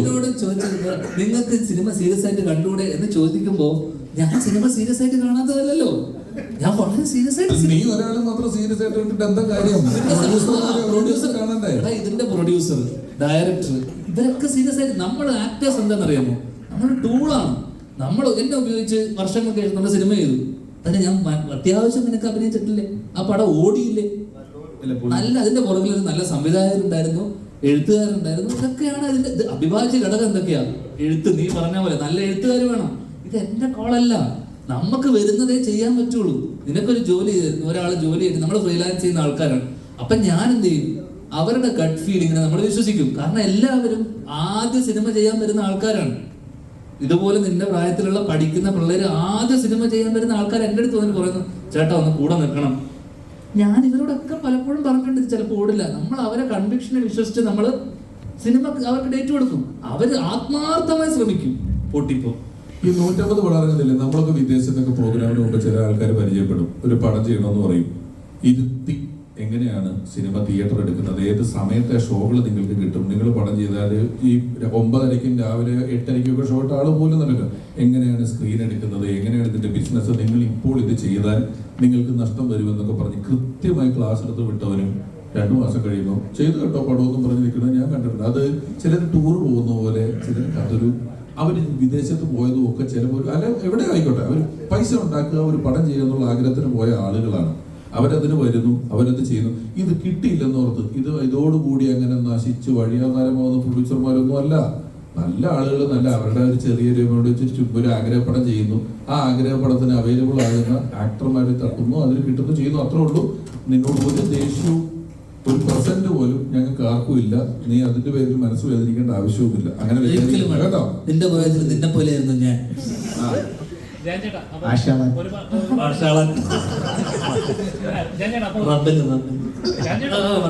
ഒരുപാട് ചിത്രങ്ങൾ ഇറങ്ങുന്നുണ്ട്. അപ്പം ഈ പറഞ്ഞ കുറച്ച് മുമ്പേ ഒരു പോസ്റ്റ് വന്നായിരുന്നു, കാരണം ഒരു കുട്ടികളുടെ ഇടയിലും യുവാക്കളുടെ ഇടയിലും വയലൻസ് ഉള്ള ചിത്രങ്ങൾ ഉപയോഗിക്കുന്ന ചിത്രങ്ങൾ കൂടി വരുന്നതുകൊണ്ട് അത് ഇൻഫ്ലുവൻസ് ചെയ്യുന്നുണ്ട്.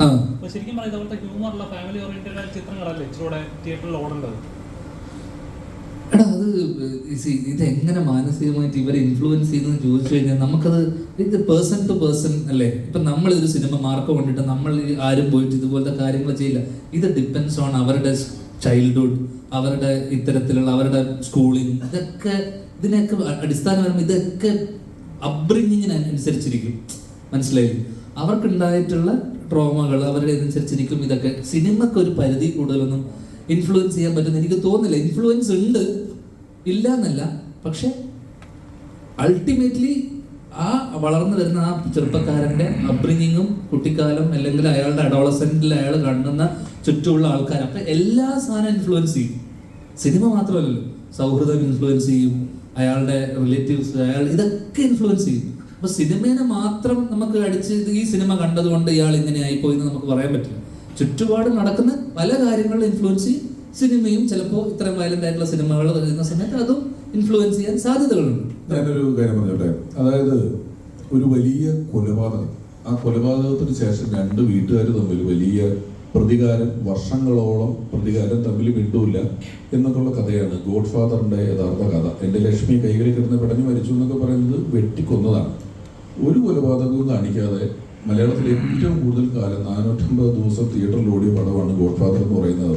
ഇപ്പോൾ ഒരു സിനിമ എങ്ങനെ ആളുകളിലേക്ക് എത്തിക്കണം എന്നുള്ളത് അതിൻ്റെ എഴുത്തുകാരൻ വിചാരിക്കുന്ന പോലെയാണ്. ഇപ്പോൾ ഞാൻ 2 പടം ചെയ്തു, ഒരു തുള്ളി ചോര ഈ 2 പടത്തിൽ കാണിച്ചിട്ടില്ല. കാണിക്കുന്നവന് കാണിക്കുകയും ചെയ്യാം. പക്ഷേ ഞാൻ ഉൾപ്പെടെ അല്ലെങ്കിൽ നമുക്ക് മുൻപേ നടന്ന ഒരു തലമുറയെ പൊളിറ്റിക്കൽ കറക്റ്റ്നെസ് എന്നൊരു വാക്ക് പഠിപ്പിച്ചിരിക്കുകയും അത് നിറം, ശരീരം, ജാതി ഇതൊക്കെ വെച്ച് പരിഹസിക്കുന്നത് മാത്രമല്ല, മനുഷ്യനെ കൊല്ലുന്നത് പൊളിറ്റിക്കലി ഇൻകറക്റ്റ് ആണ് എന്ന് ഒരു പൊളിറ്റിക്കൽ കറക്റ്റ്നസ്സുകാർ വാദിക്കുന്നതോ അല്ലെങ്കിൽ കൊലപാതകങ്ങൾ റീ റെക്കോർഡ് ചെയ്ത് മ്യൂസിക് ഗ്ലോറിഫൈ ചെയ്യുന്നതിനെതിരെ ഒരു പൊളിറ്റിക്കൽ കറക്റ്റ്നസിന്റെ വാചകങ്ങളോ എവിടെയും ഞാൻ ഇതുവരെ കാണുകയോ കേൾക്കുകയോ ചെയ്തിട്ടില്ല. നമ്മൾ വളരെ പരിമിതമായ ഒരു സ്ഥലത്തിരുന്നുകൊണ്ടാണ് ഈ ഒരു മാറ്റർ എപ്പോഴും സംസാരിക്കുന്നത്. ഇപ്പം ഞാൻ ഈ ഇടയ്ക്ക് ഞാൻ ക്യൂവിൽ ഇന്റർവ്യൂവിൽ ഞാൻ ഈ കാര്യം പറഞ്ഞു. അതിൽ കുറേ പേര് അയ്യോ അങ്ങനെ എന്താ പറയുന്നത്, ഇതാണോ അതാണോ എന്നൊക്കെ ചോദിച്ച് കമന്റ് കുറച്ച് ഞാൻ ഈ മാറ്റർ 5 മാസം മുമ്പ് സംസാരിച്ചതാണ്. അതായത് നമുക്കിപ്പോൾ സോഷ്യൽ മീഡിയയിൽ ഇതിന്റെ കഷ്ണങ്ങൾ വരും. സർട്ടിഫിക്കറ്റും സെൻസറിങ്ങും ഒക്കെ തിയേറ്ററിലല്ലേ ഉള്ളൂ, ഇതിന്റെ കഷ്ണങ്ങൾ വരുമല്ലോ.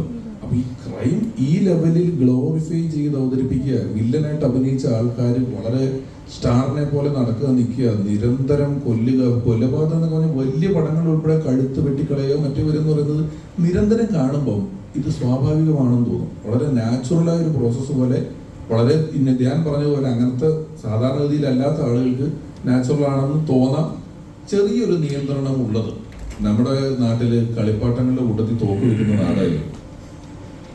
കാറും ബിപിയും ഡോളും അതിൻ്റെ ഇപ്പുറത്ത് തോക്കുണ്ട്. ഇത് മേടിച്ച് പിള്ളേർ പരസ്പരം വെടിവെച്ച് കളിക്കുന്നുണ്ട്. കളിപ്പാട്ടത്തിൽ ഒരു തോക്കുണ്ട്. അങ്ങനത്തെ ഒരു നാടായിരുന്നു. അപ്പോൾ ഒരു കൺട്രോൾ ഉണ്ടെങ്കിൽ നല്ലതാണ് എന്ന് തോന്നുന്നു.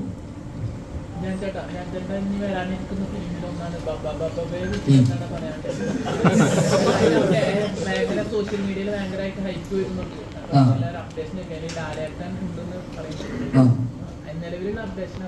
നിലവിൽ ഞാൻ വളരെ സീരിയസ് ആയിട്ട് ചെയ്തൊരു സിനിമയാണ്. അതേപോലെ തന്നെ ബിജെപിന്റെ ഒരു പോസ്റ്റർ ഇറങ്ങിയിട്ടുണ്ടായിരുന്നു. അതും ഭയങ്കരമായിട്ട് വൈറലായിരുന്നു.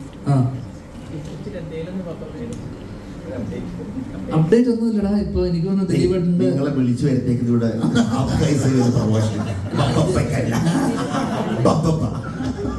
ധ്യാൻ ചേട്ടാ, ഈ ആപ് കൈസയോ ധ്യാൻ ചേട്ടന്റെ ട്രൂ സ്റ്റോറിയാന്ന് പറയുന്നുണ്ടല്ലോ. ഏതാ ഈ സിനിമ ട്രൂ സ്റ്റോറിയാന്ന് പറയുന്നുണ്ടല്ലോ. സിനിമ ഇറങ്ങി കഴിഞ്ഞാൽ അതിന്റെ കഥാപാത്രങ്ങളെ കാണിക്കോ നിങ്ങൾ?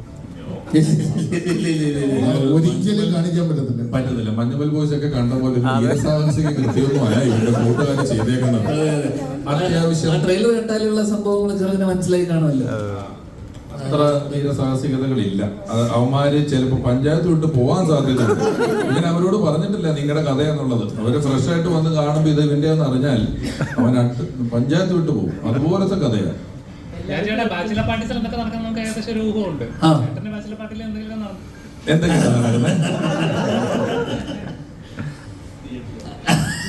അല്ലല്ല, എനിക്ക് അങ്ങനെ ഒരു ബാച്ചിലർ പാർട്ടി ഇല്ലായിരുന്നു. കാരണം അതിന്റെ ഒരു ഡെയിലി പാർട്ടി ഉള്ളവർക്ക് ഒരു പ്രത്യേകിച്ച് ഒരു ദിവസമായിട്ടൊരു ബാച്ചിലർ പാർട്ടി എന്ന് പറഞ്ഞൊരു ഇല്ല. അപ്പൊ ഞാൻ കല്യാണം തലേന്ന് ഞാൻ ഈ കഥ പറഞ്ഞിട്ടുണ്ട് പലപ്പോഴായിട്ട്. ഞാൻ കല്യാണം തലേന്ന് രാത്രി ഒരു 9-10 മണി, പിറ്റേ ദിവസം രാവിലെ എൻ്റെ കല്യാണമാണ് 9 മണിക്ക് കണ്ണൂര്. അപ്പൊ ഞാൻ നേരത്തെ ഇതുപോലെ സാമൂഹിക പ്രതിബദ്ധത ഇല്ലാത്തതുകൊണ്ട് ഞാൻ അളിയുണ്ടായിരുന്നല്ലേ, ഞാൻ ബാത്റൂമിലിരുന്ന് ചീട്ട് കളിച്ചോണ്ടിരിക്കുകയാണ്.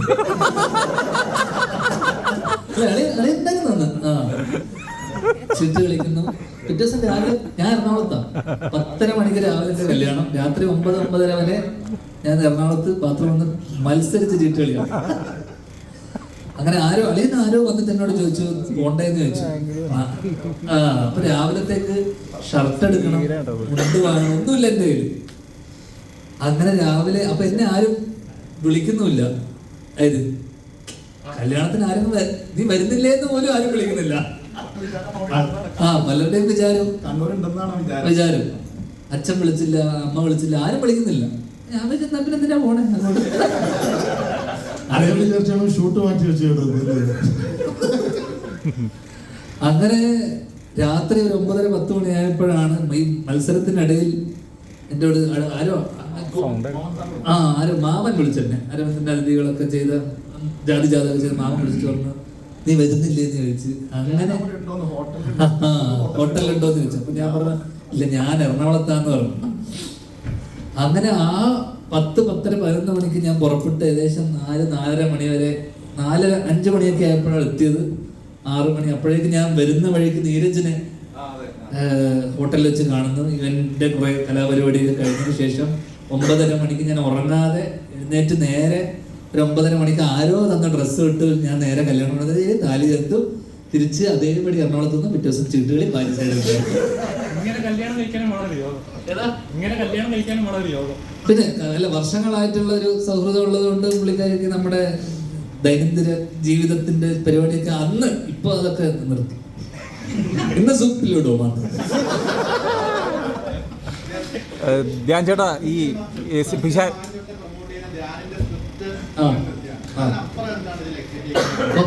ഒന്നുമില്ല. അല്ല സംവിധാനം അല്ല സുരേഷ്, ഇതിപ്പോ ഞാൻ പറഞ്ഞില്ല, ഇതിപ്പോ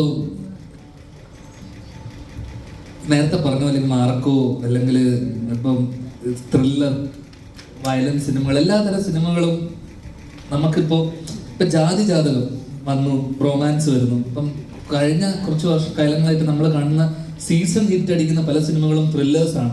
ത്രില്ലർ അല്ലെങ്കിൽ ആക്ഷൻ, കാരണം കിഷ്കിന്തി ആയിക്കോട്ടെ, മാർക്കോ ആയിക്കോട്ടെ, വയലന്റ് ത്രില്ലർ. അപ്പം മാസി വലിയ സിനിമകളാണ്. ചിരി ചിരി എവിടേക്കോ മിസ്സാവുന്നുണ്ടെന്ന് നമുക്ക് ഫീൽ ചെയ്യുന്നുണ്ട്. അത്തരത്തിൽ വളരെ സിറ്റുവേഷൻ ആയിട്ടുള്ള ശരിക്കും നടന്നൊരു ഇൻസിഡന്റിനെ ബേസ് ചെയ്തുകൊണ്ടുള്ള ചെറിയ നുറുങ്ങ് ചിരികളുള്ള ആ രീതിയിൽ നമുക്ക് തിയേറ്ററിൽ പോയി ഇറങ്ങി വരുന്ന സമയത്ത് പ്രത്യേകിച്ച് യാതൊരു ടേക്ക് ഹോമും ഇല്ലെങ്കിൽ പോലും ആ ചിരിയോടുകൂടി നമുക്ക് ഇറങ്ങി വരാൻ പറ്റുന്ന ഒരു സിനിമയാണ്. അത്തരത്തിലുള്ള സിനിമകളും വേണം, ആവശ്യമാണ്. കാരണം കറക്റ്റായിട്ട് ജാൻ ലാസ്റ്റിൽ ജാതിജാതകം വരുന്നു, പിന്നെ റൊമാൻസ് വരുന്നു, ചിരി നമ്മളെവിടേക്കോ മിസ്സായ സാധനങ്ങളാണ്. അപ്പോൾ ആ തരത്തിൽ എനിക്ക് തോന്നുന്നു ആ രീതിയിൽ ആ കേസ് ഹോനൊരു സിഗ്നിഫിക്കൻസ് ഉണ്ട് ഇൻ കേസ് ഓഫ് നല്ല ഗുഡ് ഹ്യൂമർ എന്നുള്ള രീതിയിൽ. അതെ പറഞ്ഞു, അത് നല്ലൊരു ഫിലിമാണ്. ഒരുപാട് ചിരിക്കാനുള്ള ഒരു എലമെന്റ്സ് ഉണ്ട്. എനിക്ക് ഇഷ്ടപ്പെട്ട ഒരു ഫിലിമാണ്. അപ്പം പക്ഷെ സോഷ്യൽ മീഡിയയിൽ ഒരു സ്റ്റേജ് കഴിഞ്ഞപ്പോഴേക്കും അവർ പറഞ്ഞാൽ ഇത് 30 വയസ്സ് കഴിഞ്ഞവരെ കളിയാക്കുന്ന പോലെ ഫീൽ ചെയ്യുന്നത്. ഞങ്ങൾ ഇങ്ങനെ സിനിമയെ കാണാതെ പേഴ്സണൽ ആയിട്ട് എടുക്കുന്ന ഒരു സ്റ്റേജ് ഉണ്ടല്ലോ, അത് വല്ലാതെ സൊസൈറ്റി എഫക്ട് ചെയ്യുന്നുണ്ടോ? അല്ല, സിനിമ ഇപ്പൊ കുറെ കാലങ്ങളായിട്ട് സിനിമ എല്ലാവർക്കും വളരെ പേഴ്സണലാണ്. ഇപ്പൊ ഇവനൊക്കെ ഭയങ്കര പേഴ്സണലായിട്ട് എടുക്കുന്നില്ലേ പല കാര്യങ്ങളും. അപ്പൊ അതൊക്കെ ഒന്ന് അവരുടെയൊക്കെ തോളത്താണ് സിനിമ, അവരുടെ റെസ്പോൺസിബിലിറ്റി. കാരണം ഒരു കോമൺ മാൻ റെസ്പോൺസ്, ഇത് എന്റർടൈൻമെന്റിനെ മാറിയിട്ട് വേറെ രീതിയിൽ വളരെ ക്രിട്ടിക്കലായിട്ടും എനിക്കില്ലാത്ത പ്രശ്നവും ഇവിടെ ഇല്ലാത്ത പലർക്കുള്ള പ്രശ്നം നിങ്ങൾക്കുണ്ടാവും.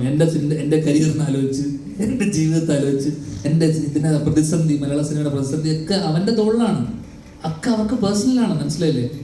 കാരണം അത് നമുക്കൊരിക്കലും ഇത് ചെയ്യാൻ പറ്റില്ല. അത് അവൻ്റെ പേഴ്സണൽ തോട്ടാണ്, നമുക്കൊരിക്കലും ഇത് ചെയ്യാൻ പറ്റാത്ത. അപ്പോൾ പലർക്കും പലതും പേഴ്സണൽ ആവുന്നിടത്ത് എന്ത് പറ്റുമെന്ന് വെച്ച് കഴിഞ്ഞാൽ ഒരു കൈൻഡ് ഓഫ് ഹെയ്റ്റ് പ്രൊപ്പഗേറ്റ് ചെയ്ത് തുടങ്ങും നമ്മൾ.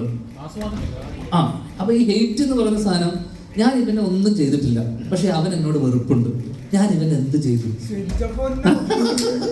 അപ്പോ എന്ത് ചെയ്തിട്ടാണ് അവൻ എന്നോട് ഇത്ര പ്രശ്നം? കാരണം ഞാൻ എത്രയോ കാലങ്ങളായിട്ട് ഞാൻ സിനിമ ചെയ്യുന്നു, ഇത് ചെയ്യുന്നു. അപ്പൊ നമുക്ക് ഇവിടെ ആൾക്കാരെ വെറുക്കുന്ന എന്തിനാ അറിയാമോ? നമ്മൾ സിനിമ ചെയ്തുകൊണ്ട് നമ്മൾ ഏറ്റവും ഇവിടെ വലിയ സൂപ്പർ സ്റ്റാർ ആയിട്ടുള്ള വലിയ നല്ല സിനിമ ചെയ്യുന്നവരൊക്കെ നല്ല മനുഷ്യന്മാരാണെന്ന് എനിക്ക് തോന്നുന്നുണ്ടോ? ഒരിക്കലല്ലായിരിക്കും ചിലപ്പോ അത് ഓടാത്ത പല പൊട്ടി സിനിമ ചെയ്യുന്ന ഞാനും നല്ല മനുഷ്യനല്ലടാ. അത് ഈ ജഡ്ജ് ചെയ്യുന്നതും ആസ്വദിക്കുന്നതായിട്ട് വലിയ വ്യത്യാസമുണ്ട്. വിദേശത്തൊക്കെ ഒരു ബ്രേക്ക്ഫാസ്റ്റ് കൊണ്ടുവന്നാൽ എൻജോയ് യുവർ ബ്രേക്ക്ഫാസ്റ്റ് എന്ന് പറഞ്ഞാൽ നമ്മൾ എൻജോയ് ചെയ്യാനാണ് പറയുന്നത്. ഇവിടെ നമ്മൾ എല്ലാ സാധനവും വളരെ ജഡ്ജ് ചെയ്യുകയാണ്. അപ്പോൾ ഇപ്പം ഞങ്ങളുടെ ഇന്റർവ്യൂ, ഞങ്ങളെല്ലാവരും ഈ പടത്തിന്റെ പ്രൊമോഷൻ ഇന്റർവ്യൂ ചെയ്തല്ലോ, ഞങ്ങൾ 4-5 സുഹൃത്തുക്കളാണ്. ഞങ്ങൾ അങ്ങോട്ടും ഇങ്ങോട്ടൊക്കെ പറഞ്ഞ് ഞാൻ ഇതിന്റെ ചില ഇന്റർവ്യൂക്ക് ലിങ്ക് കിട്ടി ഇങ്ങനെ കമന്റൊക്കെ വായിച്ചു നോക്കുമ്പോൾ ചില ആൾക്കാർ ഈ ധ്യാൻ അത് പറഞ്ഞത് തുഷാരടിക്ക് ഇഷ്ടപ്പെട്ടില്ല, മറ്റവൻ ഇവന്റെ ഈ സമയം ഇത്രയും അജു വർഗീസ് അങ്ങോട്ട് നോക്കിയിരുന്നത് നിങ്ങളിൽ എത്ര പേർ ശ്രദ്ധിച്ചു? ഇതൊന്നുമില്ല. ഇതൊക്കെ ഇവർ പേഴ്സണലായി എടുത്ത് ഞങ്ങളുടെ ഓരോരുത്തരുടെയും ആ സമയത്തെ മാനസിക നില എന്തായാലും ഞങ്ങൾ ഇങ്ങനെ ഒരു വിദ്വേഷം മനസ്സിൽ വെച്ചിട്ടായിരിക്കും ഇത് ചെയ്തതെന്നൊക്കെ ഓവർ തിങ്ക് ചെയ്ത് കഥകൾ മെനഞ്ഞ് കമന്റുകൾ ഇട്ടുകൊണ്ടിരിക്കുകയാണ് പലതരത്തിൽ. അവിടെ ഇതിനെ എന്ത് രസമായിട്ട് കണ്ട് ചിരിച്ച് മറക്കാവുന്ന ഒരു കാര്യമാണ്. ഇതൊരു ഇന്റർവ്യൂ അല്ലേ, അതൊരു ഇനം ഞങ്ങൾ പ്രസന്റ് ചെയ്തോന്നല്ലോ. അത് ഞാൻ ഇന്നലെ ധ്യാനെ വിളിച്ചു പറഞ്ഞു, ഞാൻ നമ്മുടെ പ്രോഗ്രാം കണ്ടിട്ട് നല്ലതാന്ന് പറയുന്ന ആൾക്കാരുണ്ട്, TV ഷോ കണ്ടിട്ടുണ്ട്, സിനിമ കണ്ടിട്ട് വന്നിട്ട് ഇന്റർവ്യൂ കണ്ടിരുന്നു നന്നായിരുന്നു എന്നൊക്കെ ചിലത് പറഞ്ഞു. അതൊരു ഐറ്റം പോലെയായി, ഒരു ഐറ്റം നമ്മൾ ചെയ്ത പോലെയായി. എനിക്കിതറിയില്ലല്ലോ. ഞാൻ ഇടക്കാലത്ത് ഈ ക്യാപ്ഷൻ ഇടുമല്ലോ, ഞാൻ നല്ല ക്യാപ്ഷനുകൾ ഇടുമായിരുന്നു. ഒരു ദിവസം ഞാൻ നോക്കിയപ്പോഴേ ചേട്ടാ ഇന്നത്തെ ക്യാപ്ഷൻ ഏറ്റില്ലെന്നൊരു കമന്റ്. ഇത് ഞാൻ വെറുതെ ഫോട്ടോ എടുക്കുന്ന ഒരു ക്യാപ്ഷൻ ഇത് ജഡ്ജ് ചെയ്യാനായിട്ട് കൊടുക്കുന്നതല്ല. അതെനിക്ക് പെട്ടെന്ന് കിട്ടല്ലേ ഒരു ദിവസം കൊണ്ട് ഇതിന്റെ ക്യാപ്ഷൻ ഇടണം. എനിക്കൊരു 10 വയസ്സ് പ്രണയമില്ലാത്ത കാര്യം എനിക്കറിയാമല്ലോ, നല്ല ക്യാപ്ഷൻ ഇടാം. ദേഷ്യം വേണ്ട, ചിരിക്കുന്നെങ്കിൽ ശരി വന്നിട്ട് കാണുമ്പോൾ ഇന്നത്തെ ക്യാപ്ഷൻ അത്ര ഏറ്റില്ലെന്നൊരു കമന്റ് എന്ന് പറഞ്ഞാൽ ഇതൊക്കെ ജഡ്ജ് ചെയ്യാനേ. ഇതവൻ റിവ്യൂ പറയാൻ തുടങ്ങി എന്റെ ക്യാപ്ഷന്. ഇതിന്റെയൊക്കെ റിവ്യൂ പറയേണ്ട വല്ല കാര്യമുണ്ടോ? അതുകൊണ്ട് ഒരു പ്രശ്നം ഉണ്ടാവും. നമ്മൾ പിറ്റേ ദിവസം ശ്രദ്ധിക്കും ക്യാപ്ഷൻ ഇടുന്ന സമയത്ത്. ഞാൻ നിർത്തി എനിക്ക് എന്തായാലും ഞാൻ ഫോട്ടോ എടുക്കില്ല. പക്ഷെ എനിക്ക് നിർത്താൻ പറ്റണില്ല. എനിക്ക് എന്റെ പ്രശ്നം അറിയുമോ, ഈ ഇന്റർവ്യൂ രസമില്ല, ഇത് ചിരിക്കാനൊന്നുമില്ലെന്നോ എനിക്ക് ടെൻഷനാണ്. പിന്നെ പിറ്റത്തേക്ക് നന്നാക്കണല്ലോ. പക്ഷെ നിങ്ങൾ ഈ ജീവ എന്തെങ്കിലും സംസാരിച്ചില്ലെങ്കിൽ ജീവ റെസ്റ്റ്ലെസ് ആയി തുടങ്ങി. ഞാൻ ഈ കാര്യം പറഞ്ഞപ്പോൾ ഞാൻ ഇവര് ശാരദചേട്ടൻ, അതിചേട്ടൻ, ധ്യാൻ ചേട്ടൻ ഇവര് കുറെ നാളുകളായിട്ടുള്ള സുഹൃത്തുക്കളാണ്, നിങ്ങൾക്ക് എല്ലാവർക്കും അറിയാലോ. അപ്പൊ ഇവരുടെ ഇടയ്ക്ക് ആ ഇന്റർവ്യൂവിന്റെ അടുത്ത് ഞാനും പോയി പെട്ടു. അപ്പൊ ഞാൻ ഇതിന്റെ ഇടയ്ക്ക് ഗ്യാപ്പ് കിട്ടുമ്പോൾ എന്തെങ്കിലും പറയാ, ഇവരെ ചിരി കണ്ട് ആസ്വദിക്കാന്ന് പറഞ്ഞപ്പോൾ എനിക്കും കിട്ടി. ഇവൻ അറ്റൻഷൻ പിടിച്ചു പറ്റാൻ നോക്കുവാണ്. അപ്പൊ ഞാൻ നിങ്ങൾ സംസാരിച്ചോട്ടെ, എനിക്ക് അത്ര തോന്നിയോണ്ടാ നിന്നോട് മൈക്ക് തരാൻ ഞാൻ പറഞ്ഞത്. അല്ല ഓരോ കാര്യം ഒരു ആവശ്യമില്ലാതെ ജഡ്ജ് ചെയ്യുന്ന ഉണ്ട്. വളരെ നേരത്തെ ചേട്ടൻ പറഞ്ഞ വളരെ രസകരമായിട്ട് കണ്ട് കൊള്ളാലോ എന്ന് പറഞ്ഞ് ഒഴിവാക്കാൻ പറ്റുന്ന സാധനങ്ങളൊക്കെ ഈ പറഞ്ഞ വല്ലാണ്ട് ചിന്തിച്ച് കാട് കയറുന്നുണ്ട്. പിന്നെ തമാശ പറഞ്ഞു കഴിഞ്ഞാൽ അത് കളിയാക്കലാണോ എന്ന് തോന്നും. ഈ പറഞ്ഞ പോലെ വയലൻസ് കുറച്ച് അധികമായി കഴിഞ്ഞാൽ ആൾക്കാർ എത്ര ആൾക്കാർ സിനിമ കണ്ടെന്ന് ഞാൻ നന്നായി പുറത്ത് പോയി ജോലി ചെയ്ത് കുടുംബം നോക്കാന്ന് പറഞ്ഞ് പോയിട്ടുണ്ടെന്ന് എത്ര ആൾക്കാരങ്ങനെ ചെയ്തിട്ടുണ്ടാകും. പക്ഷെ ആരും അതിനെപ്പറ്റി പറയുന്നില്ല. എല്ലാവർക്കും ഒരു കാര്യത്തിന്റെ മോശം പിന്നെ കാര്യങ്ങൾ പൊക്കിപ്പിടിച്ച് ഇത് കൊള്ളത്തില്ല, അത് ഇങ്ങനെ ചെയ്യാൻ പാടില്ലായിരുന്നു. നല്ല ഗുണങ്ങൾ ഒരുപാടുണ്ട്, അതിനെപ്പറ്റി ആരും സംസാരിക്കുന്നില്ല. പിന്നെ നല്ലത് വിശ്വസിക്കാതെയുമായി. അതായത് ഞാൻ ഒരിക്കലും പറഞ്ഞില്ല, അതായത് ഒരുത്തം പോയി ഒരു 10 പേരെ ഇടിച്ചിടുന്നത് വിശ്വസിക്കുന്ന അത്ര പോലും ഒരുത്തം പോയി 10 പേർക്ക് കൂടെ മേടിച്ചു കൊടുക്കുന്ന സിനിമ വിശ്വസിക്കുകയല്ല. ഇല്ല അവനെ നന്മമരന്നൊക്കെ പിടിച്ച് അവന്റെ ചാറെടുത്തിട്ട് അവനെ പരിപിളകിക്കളയും. ചെയ്യാൻ പറ്റത്തില്ല. ആരോടെങ്കിലും നന്നായിട്ട് പറഞ്ഞാൽ കേറോളിയായി. അങ്ങനെ ഇപ്പൊ ഓളികളുടെ കാലവും ഉണ്ട്, അത് നമ്മൾ മനസ്സിലാക്കണം. അപ്പൊ എന്തിനേയും കുറ്റം പറഞ്ഞ് ഈസിയാണ്. പക്ഷെ അതിൽ നിന്ന് എന്തെങ്കിലും ഒരു കാര്യത്തിൽ ഒരു നല്ലതുണ്ടെങ്കിൽ ഇത് കൊള്ളായിരുന്നു കേട്ടോ, അങ്ങനെ പറയുന്നിടത്താണ് ഇപ്പൊ കുറച്ചുകൂടെ റിലവൻസ് ഉള്ളതെന്ന് എനിക്ക് തോന്നുന്നു. എല്ലാവരും പറയുന്ന ഇവരോട് ചോദിച്ചല്ലോ സിനിമാറ്റിക് ആയിട്ടാണ് ഈ കഥ പറഞ്ഞെന്നുള്ളത്. ശരിക്കും നമ്മുടെ ജീവിതത്തിൽ പറഞ്ഞ് നടന്ന പല കാര്യവും നമുക്ക് സിനിമയായിട്ട് കാണിക്കാൻ പറ്റില്ല. ഇപ്പം ഈ അടുത്ത് വളരെ നമ്മളെല്ലാം ഞെട്ടിപ്പോയ ഒരു കൊലപാതകം, ഒരാൾ 4-5 പേരെ കൊന്നു. സിനിമയിൽ ഇയാള് കാരണമായി പറഞ്ഞ ഒന്നും സിനിമയ്ക്ക് റീസൺ അല്ല. സിനിമയിൽ ഒരു ക്യാരക്ടർ അങ്ങനെ പോയി കൊന്ന ആൾക്കാർ കൂവും. അയ്യേ ഇതെന്ത് ഇങ്ങനത്തെ ഒരു കാര്യത്തിന് ഒരാൾ പോയി കൊല്ലു എന്നൊക്കെ ചോദിക്കും. ലോജിക്ക് നോക്കും. അന്നേരം സമൂഹത്തിൽ നടക്കുന്ന അത്രയും സത്യത്തിൽ ഇപ്പം സിനിമാറ്റിക് ആയിട്ട് ചിന്തിക്കാൻ പറ്റില്ല. കല്യാണം കഴിച്ചൊരു വരനും വധു ഇറങ്ങി വരുന്നു, ഒരു മരക്കം പൊടിഞ്ഞ് തലേ വീണ് വരൻ മരിച്ചു. നിങ്ങൾ ഈ വാർത്ത പത്രത്തിൽ വായിച്ചാൽ ഒന്നുമില്ല, കല്യാണം കഴിഞ്ഞിട്ട് മരം ഒടിഞ്ഞോട് തലേ. ഇത് സിനിമ കാണിച്ച ആ സീന് പോവും. മരക്കുമ്പോ അവന്റെ തലയെ വീണ് പിന്നെ ചോദിക്കും. അപ്പൊ സത്യത്തിൽ സിനിമാറ്റിക് ആക്കുക എന്ന് പറയുന്നത് സമൂഹത്തിലുള്ള അത്ര ഇല്ല. സിനിമയില് സമൂഹത്തിനാണ് കുറച്ചുകൂടെ നമുക്ക് വിശ്വസിക്കാനുള്ളത്. സിനിമ വിശ്വസിപ്പിക്കാൻ കൂടുതൽ പാടാണ്.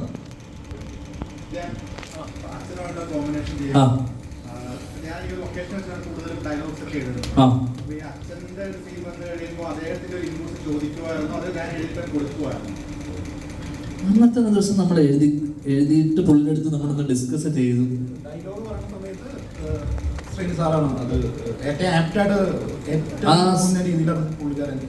ആ സീനൊന്ന് ജസ്റ്റ് ഒന്ന് ബ്രീഫ് ചെയ്തപ്പോൾ പുള്ളി അതിനകത്ത് എന്തൊക്കെ പറയണം വേണ്ട എന്നുള്ളതൊക്കെ ജസ്റ്റ് ഒന്ന് പുള്ളി പറയും. അത് അതിനപ്പുറം ഭയങ്കര ഇൻപുട്സ് ഒന്നും ഉണ്ടായിരുന്നു. അല്ല, അങ്ങനെ ഭയങ്കര നിർണായക ഘട്ടമൊന്നും ഈ സിനിമയിൽ അത്തരത്തിലുള്ള വലിയ ഘട്ടങ്ങളൊന്നും ഇല്ല.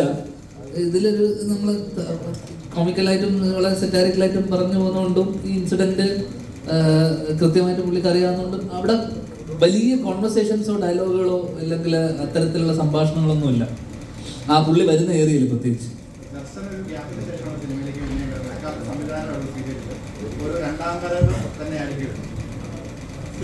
അത് നിങ്ങളല്ലേ പറയേണ്ടത്, വരവാണോ പോക്കാണോ എന്നുള്ളത്. എനിക്ക് വളരെ ഇഷ്ടപ്പെട്ട ഭയങ്കര എന്താ പറയുന്ന ഭയങ്കര ഫ്രീ ആയിട്ട് ചെയ്യാൻ പറ്റി. അത് എന്നെ ഡയറക്ടറിനെയും ധ്യാനിനെയും തന്നെയാണ് ഫുൾ ക്രെഡിറ്റ് പോകുന്നത്. ഞാൻ ചേട്ടാ ഇന്റർവ്യൂസിൽ രമേശ് ചേട്ടൻ ഒത്തുപിടിച്ച് നിൽക്കുന്നുണ്ട്. ധ്യാൻ ചേട്ടൻ ഒരു പിൻഗാമിയായിട്ട് രമേശ് ചേട്ടനെ കാണുന്നുണ്ടോ? കല്ല് വെച്ചതേ കാണില്ല. നിന്റെ പിൻഗാമിയാക്കിയടാ, എന്തൊരു കഷ്ടാടാ യുവമാരെ കൊണ്ട്. ഞാൻ ആ മത്സരത്തിന് ഇല്ല. ഭയങ്കര അസൂയോടെ ഇരിക്കുകയാണ്. ഞാൻ ഈ മത്സരത്തിന് ഇതിത്തരം ഒരു മത്സരമാണ്, ഒരു മത്സരമായിട്ടല്ല ഞാൻ വന്നത്. പറഞ്ഞ് വന്നു കഴിഞ്ഞപ്പോഴേ ഇത് മത്സരമാക്കി. ചിലർ അതിലടിച്ചു ഇവൻ അങ്ങോട്ട് പറഞ്ഞു. പക്ഷെ ഞാൻ പൊതുവെ ഒരു ഇന്റർവ്യൂ, നമുക്കൊരു ഇന്റർവ്യൂവിന്റെ പോക്ക്, ഇപ്പൊ ഒരാള് സംസാരിക്കുന്നുണ്ടെങ്കിൽ, ഇപ്പൊ സംസാരിക്കുന്ന സമയത്ത് എനിക്ക് എന്തെങ്കിലും കൗണ്ടർ അടിക്കുക, തിരിച്ചു പറയുക, അതിനപ്പുറം ആ മൊത്തം സെഷൻ ഇൻട്രസ്റ്റിംഗ് ആക്കുക എന്നുള്ളതാണ് ഞാൻ എപ്പോഴും ചിന്തിക്കാറ്. കാരണം ഞാൻ ബാക്കിയുള്ളവർക്ക് ഒരു സ്പേസ് കൊടുത്തിട്ടും ബാക്കിയുള്ളവർ സംസാരിക്കട്ടെ, അല്ലെങ്കിൽ അവർ സംസാരിക്കട്ടെ, ജീവക്ക് ചില സാധനങ്ങൾ ഇട്ട് പറയാനുള്ള ഗ്യാപ്പ്. പിന്നെ ഞാൻ ബേസിലൂടെ വർഷങ്ങൾക്ക് ശേഷം ചെയ്യുന്ന സമയത്തും നമ്മൾ അവർക്കൊരു സാധനം ഇട്ട് കൊടുത്താലും മാത്രമേ അവർ തിരിച്ച് കൗണ്ടർ അടിക്കുള്ളൂ. അപ്പം നമ്മൾ അങ്ങോട്ട് പറയാനും ഒരു ഗിവ് ആൻഡ് ടേക്ക് ഉണ്ടാവണം. അപ്പോൾ എല്ലാം ചിലർ ഇപ്പോൾ രമേശന്റെ കേസിൽ രമേശൻ കോൺസ്റ്റന്റ് ആയിട്ട് അടുത്തെന്ത് പറയണം എന്നുള്ള ഡീപ്പ് തിങ്കിങ് ആണ്. അപ്പൊ നമ്മൾ ശ്രദ്ധിച്ചാൽ മതി, ഇന്റർവ്യൂ ശ്രദ്ധിച്ചാൽ മതി, നമ്മളൊരു സാധനം അടിച്ചിട്ട് അവിടെ ചിരിച്ചോണ്ടിരിക്കുമ്പോഴും രമേശനല്ലേ ഇപ്പൊ ഒരെണ്ണം അടിച്ച് ഇതിന്റെ മുകളിൽ അടിക്കണം. ശ്രദ്ധിച്ചാൽ മതി, കെയർഫുൾ ആയി ശ്രദ്ധിച്ചാൽ നിനക്ക് മനസ്സിലാവും. എപ്പോഴും ബാക്കിയുള്ളവരുടെ തമാശക്ക് ചിരിക്കൂല. ഞാന് വളരെ പണ്ട് ഒബ്സർവേഷൻ ഉണ്ടോ? ഞാനും ദർബനും ഒക്കെ പരിപാടി ചെയ്യുന്ന സമയത്ത് തന്നെ പ്രൊഫ് മാസ്റ്റേഴ്സ് ഒക്കെ തന്നെ ഞങ്ങൾ അങ്ങനെ അത്ര ചിരിക്കാതെ വളരെ സീരിയസ് ആയിട്ട് നർമ്മം പറഞ്ഞിട്ടുള്ള ആൾക്കാരാണ്.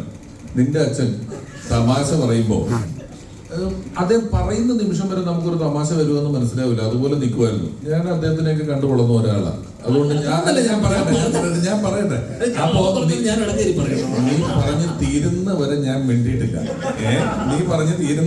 വേണ്ടിയിട്ടില്ല. അപ്പോ ഈ തമാശ പറയുന്നതിന് കുറച്ച് മുമ്പേ ആക്ഷനുകൾ തുടങ്ങി. അത് കഴിഞ്ഞ് പറഞ്ഞു ഞാനൊക്കെ വളരെ നിശബ്ദമായിരുന്നത് സൈഡിൽ കൂടെ അടിച്ച് പണ്ടിങ്ങനെ ഈ ഫോണിൻ പ്രോഗ്രാമുകളുള്ള കാലത്ത് ഫോൺ പിടിച്ച് നർമ്മം പറഞ്ഞ് ശീലിച്ചതാണ്. പിന്നെ അതൊക്കെ നിർത്തി എത്രയോ നാൾ കഴിഞ്ഞിട്ട് നിന്റെയൊക്കെ ഇടയിൽ വന്ന് പെട്ടത്. അന്നാണ് എൻ്റെ തലയിൽ ഏതോ ഞെരമ്പിൽ കൂടെയൊക്കെ കുറെ നാളിന് ശേഷം കറണ്ട് ഓടുന്നത്. അതുവരെ ഒന്നും ഞാൻ ഇങ്ങനത്തെ കൗണ്ടർ വെച്ചിട്ട് കുറെ നാളായി. എന്റെ തട്ടമാണ് നീ എടുത്തോ, നീ തന്നെ ഇവിടുത്തെ രാജാവ്, വേറെ ആരുമില്ല. നീ കാരണമല്ലേ ഇപ്പൊ കപ്പൽ മൂലാല് പിന്നെ വന്നത്. പിന്നെ നീ അല്ല രാജാവ് എന്ന് പറയേണ്ട കാര്യം തിരിക്കുന്നത്. കാരണം എന്റെ ഡിജിറ്റൽ ഫാൻസിന് വലിയ വിലയിലായിരുന്നു. ഞാൻ അന്ന് പറഞ്ഞപ്പോ ഇത് വലിയ കാര്യം എടുത്തില്ല. അയ്യോ എന്റെ പൊന്നട സമ്മതിച്ചിരിക്കുന്നു. അപ്പൊ പലപ്പോഴും നമ്മൾ പറയുന്ന തമാശയും ബാക്കിയുള്ളവർ പറയുന്ന തമാശകളെ നമ്മൾ ആസ്വദിക്കുക എന്നുള്ളതാണ് ഏറ്റവും വലിയ ഇമ്പോർട്ടൻറ്റ്. അപ്പൊ വെച്ചാൽ ഞാൻ ബേസിലുമായിട്ട് ഇരിക്കുന്ന വർഷങ്ങൾക്ക് ശേഷം എനിക്ക് ഭയങ്കര ഇൻട്രസ്റ്റിംഗ് ഒരു സെഷൻ പോലെയാണല്ലോ. പിന്നെ നമ്മളെ ഈ പറയുന്ന നമുക്ക് പരിചയമുള്ള ഇതിലുള്ള ഒരുപാട് ആൾക്കാരുണ്ട്. ഇവരുമായിട്ടുള്ള ഇന്ററാക്ഷൻ ആണല്ലോ സിനിമ ഇതിന്റെ കൂടെ. കാരണം എത്ര പേര് സിനിമയെ കുറിച്ച് എന്ത് പറയാൻ പറ്റും? സിനിമയെ കുറിച്ച് നമുക്കൊരു 5-10 വാക്കിൽ തീരും. അല്ലെങ്കിൽ അതെല്ലാരും വന്നിട്ട് എന്താ പറയുന്നത്? സിനിമയെ കുറിച്ച് പറയുമ്പോൾ ഇതിനെ പറ്റി കൂടുതലൊന്നും പറയാൻ പറ്റൂല, ഇതിൽ ഇത്രയും പറയാൻ പറ്റും, ഇങ്ങനെയല്ലേ പറയുള്ളൂ, ഇതിൽ ഇങ്ങനെയാണ്. അപ്പൊ ബാക്കി ഒരു 5 മിനിറ്റ് കൊണ്ട് സിനിമയുടെ ചർച്ചകളൊക്കെ തീരും. ബാക്കിയുള്ളത് വെറും ചിറ്റ് പോലത്തെ കോൺവെർസേഷൻ ആണ്, കാഷ്വൽ കോൺവെർസേഷൻ. നീ പറഞ്ഞ പ്രശ്നം അങ്ങനെ ഉണ്ടെങ്കിൽ എനിക്ക് പഠിക്കണമല്ലോ. ഉണ്ടെങ്കിൽ എനിക്ക് തോന്നുന്ന കാര്യം ഇപ്പൊ കഴിഞ്ഞ കുറെ അധികം നാളുകളായിട്ട് ഈ തമാശയിലുള്ള പൊളിറ്റിക്കൽ കറക്റ്റ്നെസ്, നമ്മൾ പറയുന്നതിനെ പേഴ്സണലി എടുക്കുക, സീരിയസ് ആയിട്ട് എടുക്കുക എന്നൊക്കെയുള്ള കാര്യം കൊണ്ട് ഞാൻ തലയിലൊരു സൈമൾട്ടേനിയസ് ആയിട്ട് ഒരു എഡിറ്റിംഗ് പ്രോസസ്സ് നടക്കുന്നുണ്ട്. പണ്ട് ഇത് ഞാനോ ധർമ്മനോ ഒക്കെ ഇരുന്ന് അങ്ങോട്ടും ഇങ്ങോട്ടും പറയുന്നതിന് നമുക്ക് ഈ കുഴപ്പമില്ല. ഇപ്പം പ്രത്യേകിച്ച് ഞാൻ എൻ്റെ രാഷ്ട്രീയമൊക്കെ തുറന്നു നിൽക്കുന്ന സാഹചര്യത്തിൽ നമ്മൾ പറയുന്ന സാധനത്തിന്റെ ഏതെങ്കിലും ഒരു വാക്കോ അറ്റോ മൂലയുടെ ഒരു കഷ്ണം കൊണ്ടുപോയി ഹെഡിങ് ആക്കി മറ്റൊരു സാധനമാക്കി മാറ്റപ്പെടുമോ എന്നൊരു ഭയം ഉള്ളത് കൊണ്ട് പറയുന്നതിന് മുമ്പ് ചിലപ്പോൾ ഇങ്ങനെ ചിന്തിക്കുന്നുണ്ടാവും. അതായിരിക്കും. അല്ലാതെ അടുത്തത് ആർക്കിട്ട് എന്തടിക്കാതെ എനിക്ക് തമാശ പറയുന്നതിന് പ്രതിഫലമായി പണം കിട്ടി ശീലിച്ചവനാണ് ഞാൻ. അതുകൊണ്ട് ഞാൻ ഫ്രീ ആയിട്ട് പറയുമ്പോൾ എനിക്ക് അതാ കൗണ്ട്. അത് പറഞ്ഞാൽ ഞാൻ എൻ്റെ കുടുംബം നോക്കിയത്. അപ്പൊ എനിക്ക് കൂട്ടത്തിൽ ഒന്ന് വെറുതെ ഇരുന്ന് പറയുമ്പം ആലോചിച്ച് നല്ലൊരു കൗണ്ടർ അടിക്കണം എന്നൊന്നും ഒരു പിണ്ണാക്കും ആലോചിക്കുന്നില്ല. ഇപ്പൊ ഉണ്ടാക്കിയൊരു സാധനം ഇപ്പൊ ആലോചിച്ചിട്ട് ആലോചിച്ചിട്ട് കിട്ടിയതാ. ഇങ്ങനെ പറഞ്ഞെങ്കിൽ എന്തെങ്കിലും ഉണ്ടാവണമല്ലോ. സാർ നീ തന്നെ രാജാവ്. എടാ നമ്മളൊറ്റ കെട്ട കേട്ടോ, നമ്മളൊരൊറ്റ കെട്ട, ഞാനും നീയും. നമുക്ക് ഒന്നിച്ച് ഒരൊറ്റ ശത്രുവുള്ളൂ ഇനി. ഈ കള്ളപ്പണം വെളുപ്പിക്കുന്നവരുമായിട്ടുള്ള കൂട്ട് നമ്മൾ എന്നോട് അവസാനിപ്പിക്കുകയാണ്. ഇനി നമുക്കിതില്ല. ഈ സാമൂഹിക പ്രതിബദ്ധത ഇല്ലാത്തവരുടെ കൂട്ടത്തിൽ നിന്നും എന്നെ രക്ഷിക്കൂ. വരൂ നമുക്ക് പോയി എന്തെങ്കിലും സാമൂഹിക പ്രതിബദ്ധതയോടെ എന്തെങ്കിലും ചെയ്യാം. നമുക്ക് താഴെ ക്ലീനാക്കാൻ പോവാം. പണ്ട് NSSന്റെ നമുക്ക് ഇപ്പൊ പോയി ചെയ്യാം. ആരെങ്കിലും വരുന്നുണ്ടോ താഴെ ക്ലീനാക്കാൻ?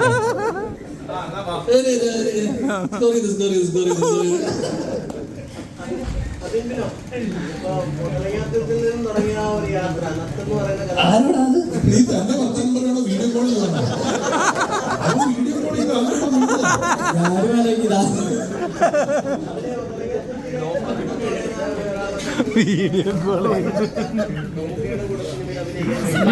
മോനെ, ഇത് നീ പറഞ്ഞാൽ മതിയോ? ഞങ്ങള് കേക്കണ്ടേ? ആരെങ്കിലും ഒന്നൊരു മൈക്ക് കൊടുക്കുമോ? ആ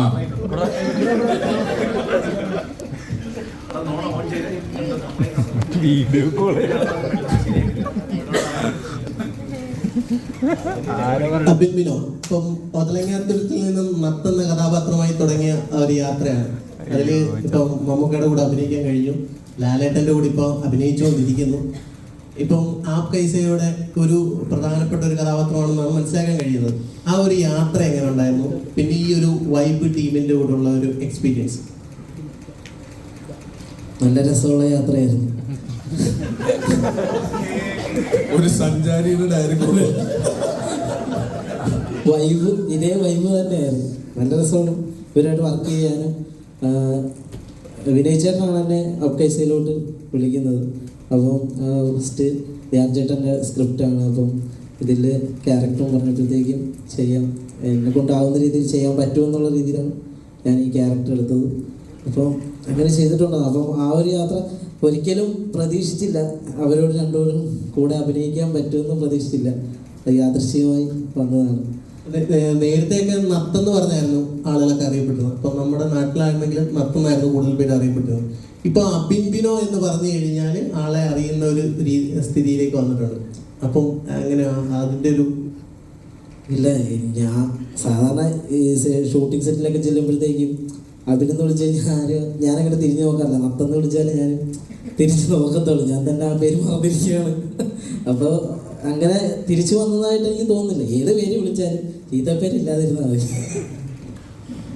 ചേട്ടാ, ഇപ്പം പടങ്ങൾ 2025 പടങ്ങളൊക്കെ അഭിനയിക്കാനുള്ള പടങ്ങളൊക്കെ തീർന്നുകൊണ്ടിരിക്കുകയാണ്. ഈ ഡയറക്ഷനിലോട്ട് കയറുവാൻ തുടങ്ങി. ഇപ്പൊ റൈറ്റിങ്ങിനൊരു പടം ഇപ്പോൾ ഇറങ്ങാൻ പോകുന്നു. അടുത്ത പ്രോജക്റ്റ് ഏതാണ്? ഡയറക്ഷൻ തന്നെയല്ലേ? ഏപ്രിൽ മെയ് വരെ കുറച്ച് കമ്മിറ്റ്മെന്റ്സ് ഉണ്ട്. അത് കഴിഞ്ഞ് കഴിഞ്ഞാൽ കഴിഞ്ഞു. ഏത് ജോണറായിരിക്കും? ഏകദേശം ഒരു ത്രില്ലർ.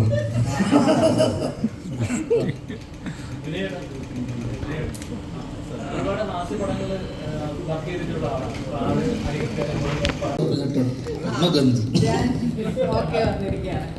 അപ്പൊ എല്ലാവരും നാളെ സിനിമ കാണാനും കൂടെ എത്തണം കേട്ടോ. രാവിലെ അപ്പൊ എല്ലാരും രാവിലെ 28-ാം തീയതി രാവിലെ സിനിമ കണ്ടിട്ട് മുൻവിധിയോടെ അല്ലാതെ പോയി സിനിമ കണ്ടിട്ട് പറ കേട്ടോ. നല്ലതാണെങ്കിൽ മാക്സിമം ചില്ലായിട്ട്. Thank you so much.